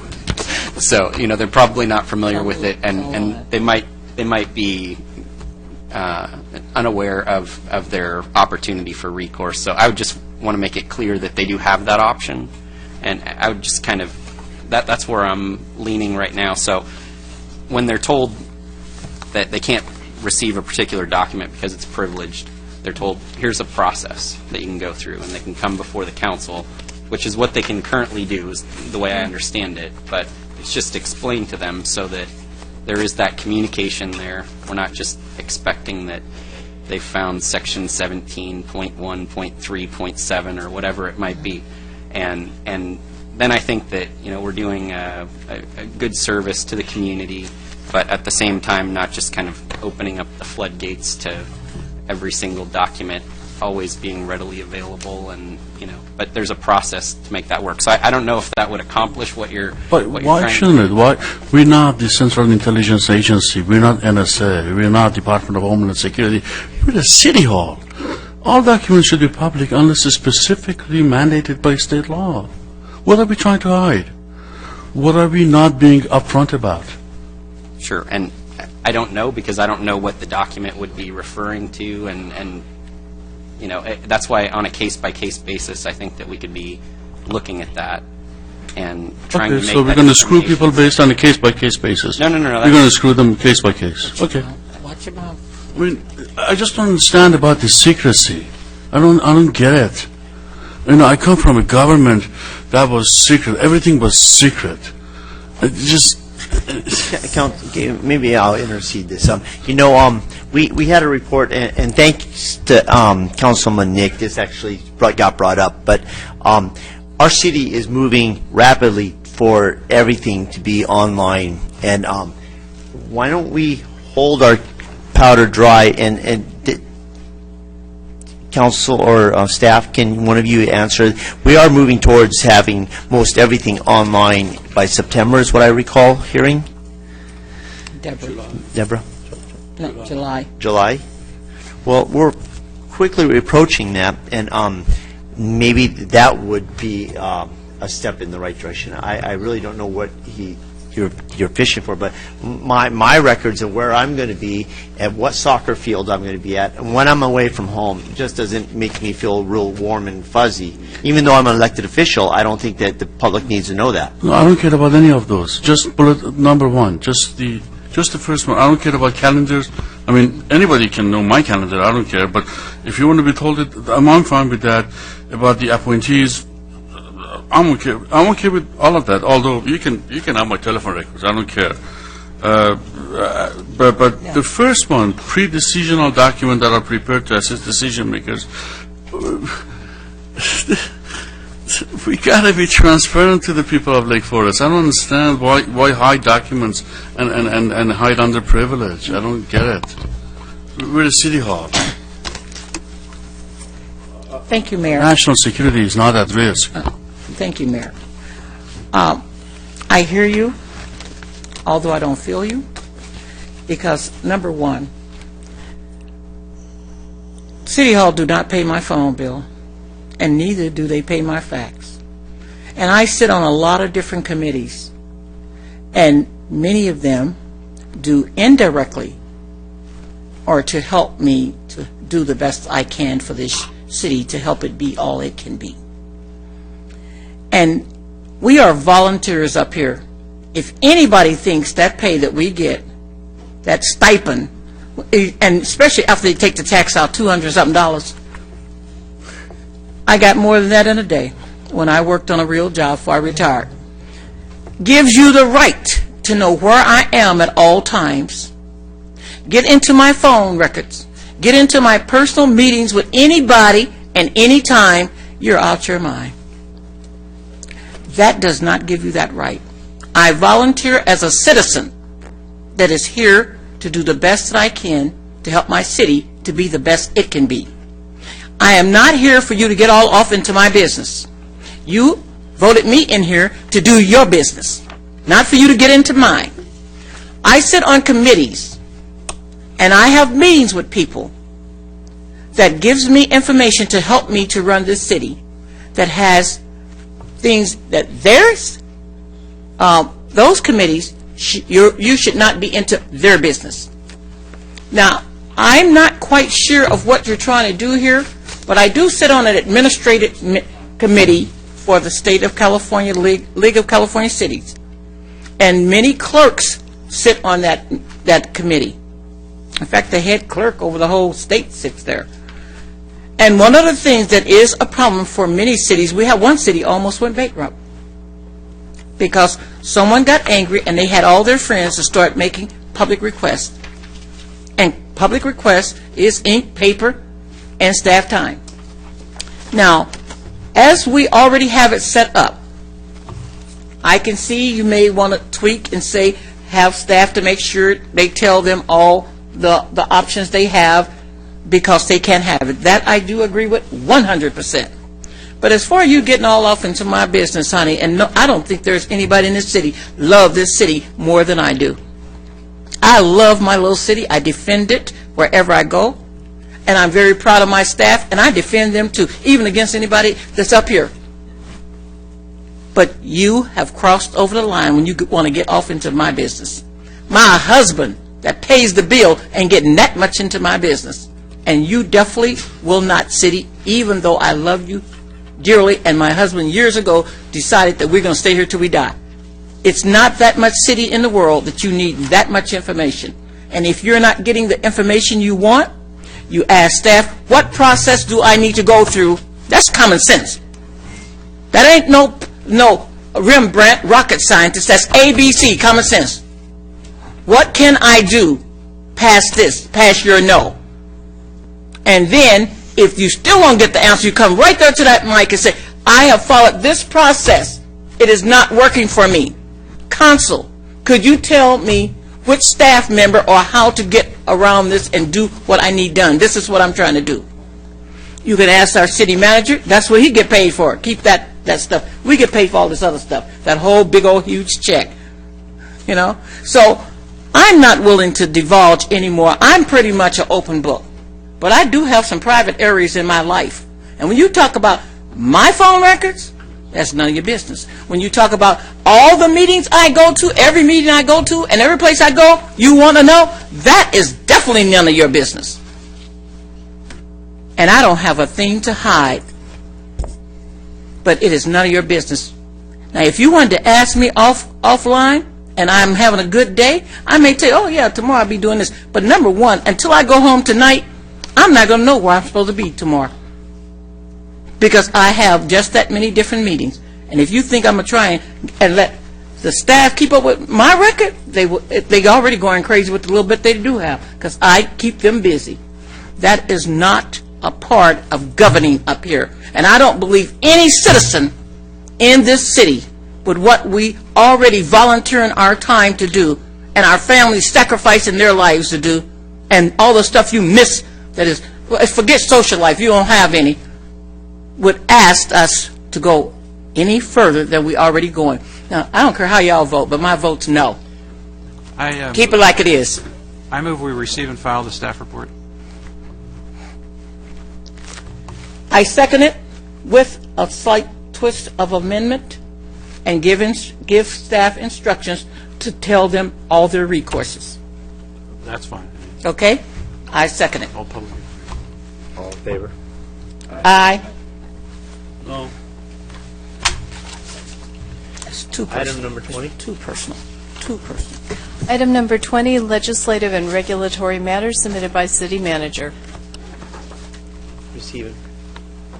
Mr. Mayor, members of the council, there is an addendum this evening, just updates a couple of the bills that were identified in the staff report, current information related to them. The staff has nothing further to offer, but be certainly available to answer any questions that you might have.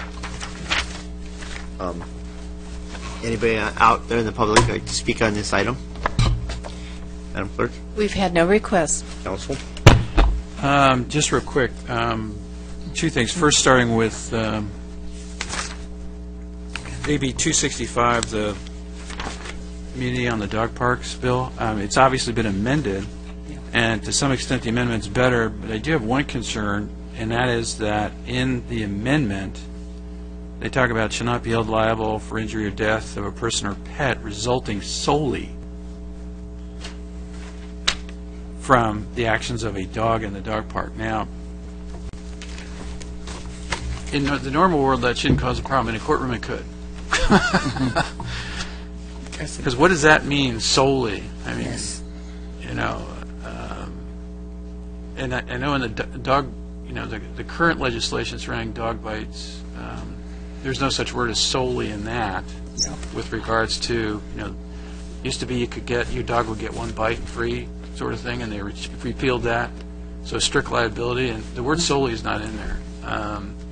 And, you know, if they had left it where it was resulting in a dog-inflicted injury while in the dog park, that would be fine. So, I mean, I generally support the amendments that have been made. It's just that one word really throws a wrinkle in there. And the city attorney can speak to it as far as how that kind of work can cause just so much fun in a courtroom. So it's kind of like, you know, we've obviously indicated a support for this concept moving forward, but I guess it would be to sort of tell our lobbyists to try to get it amended so that that word solely is either dropped or they, as I indicated, the way I would make it read would be that last line, person or pet resulting in a dog-inflicted injury while in the dog park. And then it'd be fine. So. So do we want to request that and then pull the support and watch? Put it on watch? I don't think we've taken a position yet. You have not taken a position previously, but the council certainly, if you're desired, you could ask for an amendment to the bill, remove that word. Yeah, I would suggest we try to work on that. Ask for a friendly amendment. I think we should ask for a friendly amendment and take that out. So we can give Emmanuel and Joe something to do. Oh, yeah. I'd support. Yeah. The other one, I just had a question on the AB 810. Since we're with the Orange County Sheriff's Department, would that really have any application for this city? And if you want to think on it, that's fine. You can come back later. You said 810? Because it sounds like it's more for standalone police department. Yeah, members of the council, we're not certain that it has significant implication as it relates in our situation, but we'll be able to look a little bit further at it and then provide council an update later as to if it has any application. Okay, thanks. Peter doesn't. I was on a conference call about it. Item number 21. Item number 21, request for appointment, League of California Cities, Association of California Cities, Orange County, and/or the Orange County City Selection Committee, submitted by City Clerk. There was no request made, so. There is no request for File that. speakers, and there's no item for selection. Okay. Bring it back. City Manager. I have nothing further this evening, Mr. Mayor. Councilman Herzog? Thank you. I saw that SCAG is updating its local profile report. It's something they started in 2009 and updated in 11. Now they're doing apparently a 2013 update. And they want to input by April 4, and I think it'd be good for staff to take a look at that and make sure that SCAG has the right information, since every once in a while they don't quite get it right. So anyway, they say that's by April 4.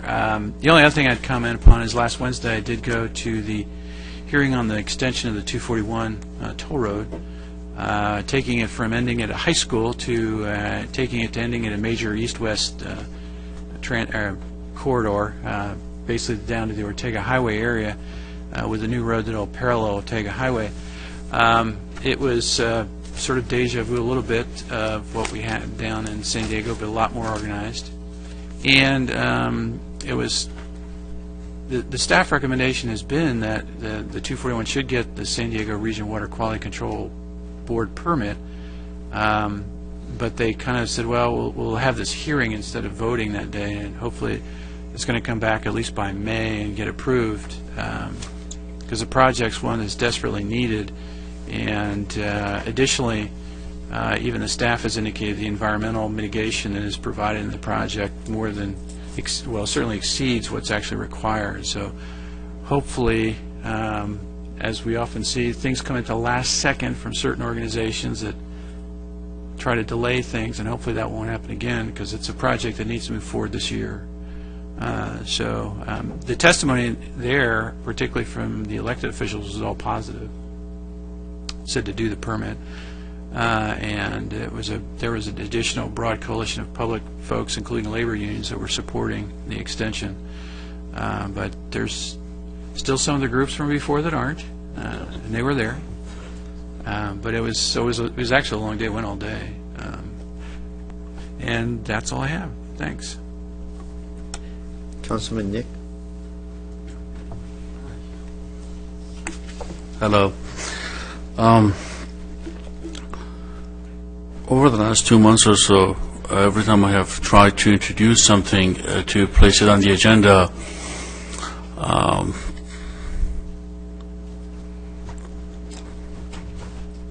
a council person, I'm going to try not to mention names, I guess, a council person has asked, what are we trying to fix? That's a great question. What are we trying to fix? However, he fully knows that that is not the proper time to ask that question. At this point, again, I'm going to put something on the agenda. I appreciate it if I am not asked, what are we trying to fix? Because if I am asked that, then I'm going to respond, and then questions and answers ensue, a debate ensues, and right there we're in violation of state law. At this point, the only thing I'm asking for is someone to support me. And by the way, the reason let me give you some pretext. The reason one of the first things, in fact, the very first things I did when I got sworn in, I changed what I placed on the agenda so that the very following time we would talk about how things go on the agenda. Over the years, I learned painfully that the mayor at the time would look to his right, would look to his left, and go, "Oh, there's no consensus." So a particular item, whatever that item was, whether that was E-Verify, which was in fact the very case that I noticed, that particular way of doing things, whether it was E-Verify or whatever, it never saw the light of day, meaning there was a pre-vote before an actual vote. I thought, and I do think today, that people deserve for the item to be agendized, that by default generates a notice to the public shows up, we debate the issue publicly, and we render a decision and we vote on it. And I think leaders should fall on their swords. The way council did it for 20 years or so prior to me being here was, if it didn't want it to be discussed, it never made it to the agenda. So back in December, I requested, and I luckily succeeded, in having only 2 people being required, not a majority. This is not a pre-vote before the actual vote for the item to be agendized. So at this point, all I need is one person, and one person only, and by the way, I was going to ask that one person would be able to put things on the agenda. However, this lovely lady, from whom I learned each and every time we spend time, she told me that, well, Adam, if you go one person, that'll be good because things go on the agenda easily. But remember that any one person can just fill the agenda with nonsense and filibuster. So I would suggest you don't go for one person being able to agendize things. You go for 2 people. Chances of 2 people putting nonsense on the agenda is that much less, which was brilliant. So at this point, I need one person to support me so that either next time or the following time, depending on whatever works for Mr. Dunick and our city attorney, Mr. Smith, we would take up term limits. I'm hoping that I have support enough to put this item on the agenda, and hopefully sooner than later we get to debate it, and sooner than later we put some term limits on our books, which has missed term limits since inception for 20 years. So do I have a second? I would suggest we bring back an 8-year lifetime term limit. Tell me what that means again, I'm sorry. An 8-year lifetime term limit, so you don't have a situation like you do in Irvine where they bounce back and forth and seem to stay there. If I could beg of you, Mr. Razak, tell me what Irvine has like. Tell me what Irvine is like. Well, they have term limits, but you can, once you rotate off, then you can come back later. And they end up staying there pretty much all. We're not going to go into discussion right now. Just answer questions. So anyway, I'm just suggesting an 8-year lifetime term limit. So you got your second. Well, I made a motion for us to discuss term limits. I have a second, exactly. I have a second by Mr. Robinson, so I guess we're all clear, correct? Correct. Gentlemen? Yes, you discuss it when it comes back. Thank This you. is not a discussion time. Okay. Thank you. Thank you. Councilman Yes. Mayor. Somebody needs to escort me to my car. Well, fortunately, we're not going to be here till 10:30 tonight. Just a couple things, and then I'm done here. I just wanted to bring the public's attention, also the media's attention, to a couple of RFPs that we had on the consent calendar. One's with respect to information technology support services. Another is with respect to payroll and human resources management services. And I know that we probably already have good companies that are providing this service for us right now, but we're at an RFP stage, and I would really hope that we have some Lake Forest businesses who it seems like services that they could provide. Building a sports park, really hard. We probably don't have any companies in town that develop sports parks to that scale, but we may have some companies in town that can provide these services. So I'd hope that some of them might be interested.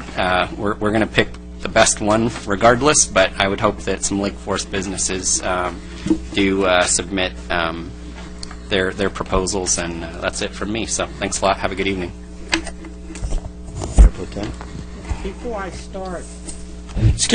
Before I start, I'm going to ask for the last time, please fix my light.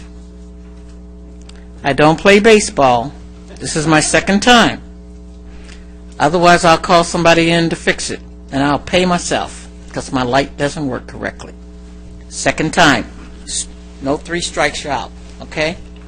Number 1. You can turn it on, but it's not going to work except for the first one. Sometime the green come on, sometime the yellow. It cannot make up its mind. Sometimes it just goes straight to red. So I know y'all going to get that tweaked because I'm not going to ask anymore. You'll just see somebody coming in here to repair it. Thank you. First of all, I don't know if you forgot, but we attended the mayor state of the city meet the mayor, and all of us was there, and it was really nice. And if you weren't there, maybe you can get a film, but it was good. SCAG, there's a couple of things. I had 3 different SCAG meetings, and one of the things is we were asked to tell our cities to please update their information. Every time they update things that have anything to do with the region, that the region needs the information, they found out a lot of cities had not contacted the region and given them updates in years. So they've asked all the people on the regional council and on the policy committees to please ask their cities to ask the staff to please send in the updates. And that's why sometimes you may look at it and it's not accurate because the cities haven't been keeping on top of sending the updates in. I also attended the leadership luncheon, and Todd Spitzer was our speaker, and he was very candid and really showed his human side. And it was a wonderful luncheon. I think most of us was there. You know, whenever the city pay for something and we go to it, we're supposed to declare it under that AB. So I'm just saying everybody was there, everybody that was there. I don't know who was up here. We have to declare it. Also, for you that generally come to the Jim Sachs Award, we already picked the person that's going to be the Senior of the Year, because we did that right after the lunches, so you should be there and find out who it is. I'm not going to tell you.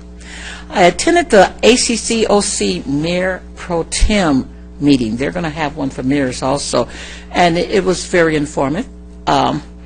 Very plush place. I hope our city hall isn't that plush because I know it costs a lot of money. I want us to get more for our money.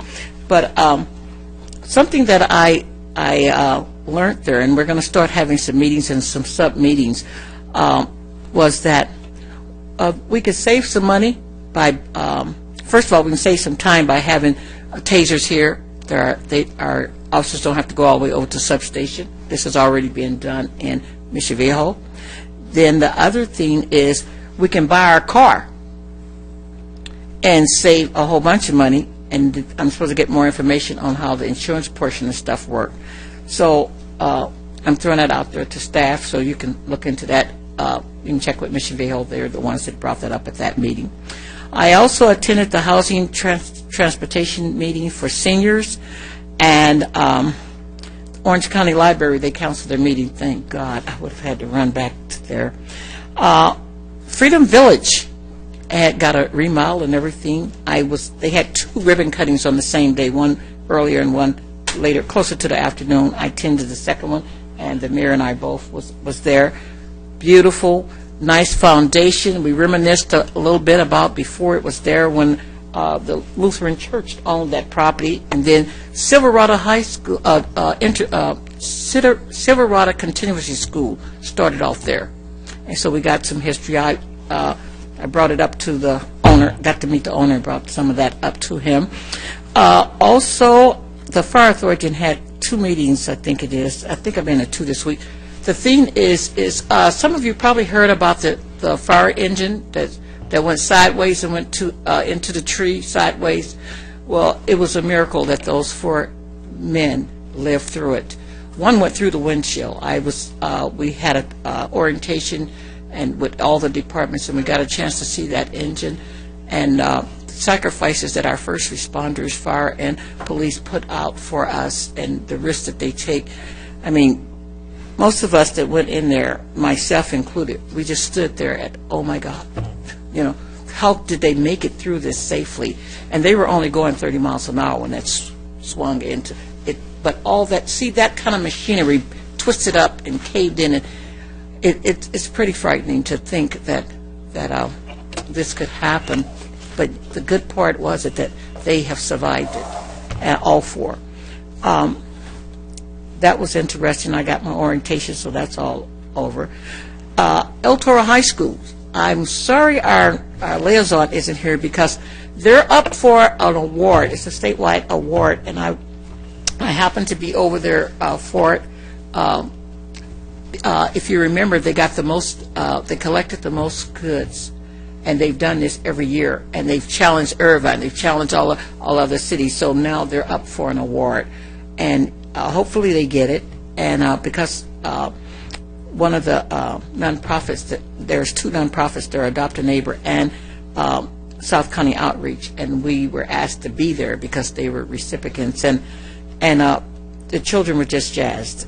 And we got a chance to meet the educator people that I think they were from Sacramento, that's going to be making a decision, and we were able to speak for our school of what we thought of it, and in doing all the charity work. They will be getting in touch with staff to get a little clip, because there's other different things they did also beside cans, blankets for the homeless, and different other things. They are one of the schools that give more than any other school probably in Orange County, but I think this is a state award they're trying to get. I was hoping the liaison was here so they can give me the name of it, because I didn't catch the name of it. Also, we have an event coming up, which I know Gary's sitting on his seat wondering if I'm going to mention it. I have to, because the staff do such a good job in all these different events.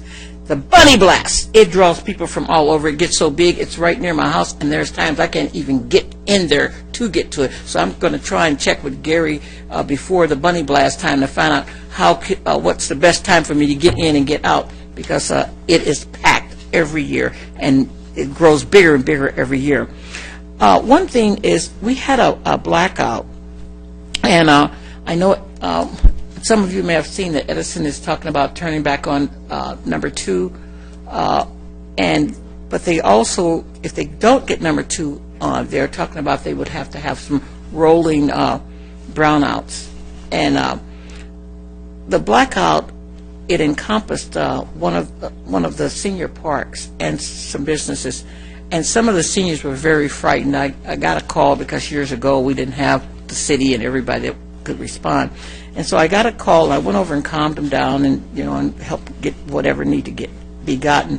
But I'd like for us to, I'd already talked to the Home Depot, I got 2 more to talk to, about maybe doing some kind of thing.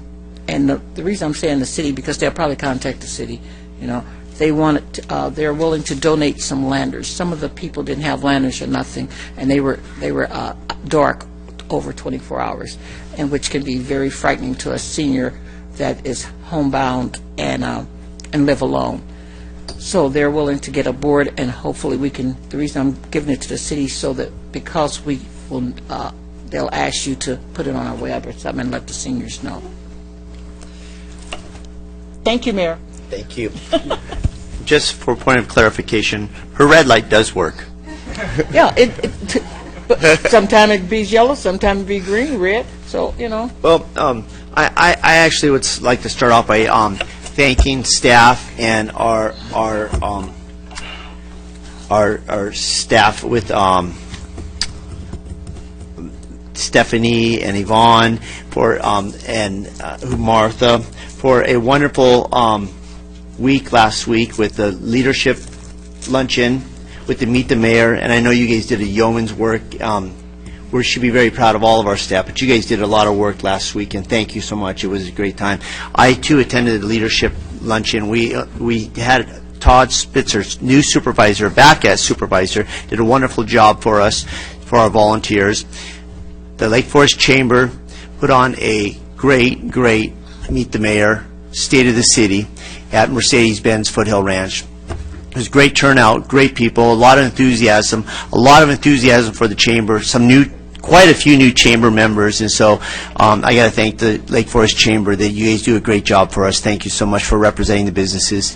I have nothing further. Thank you. Good night.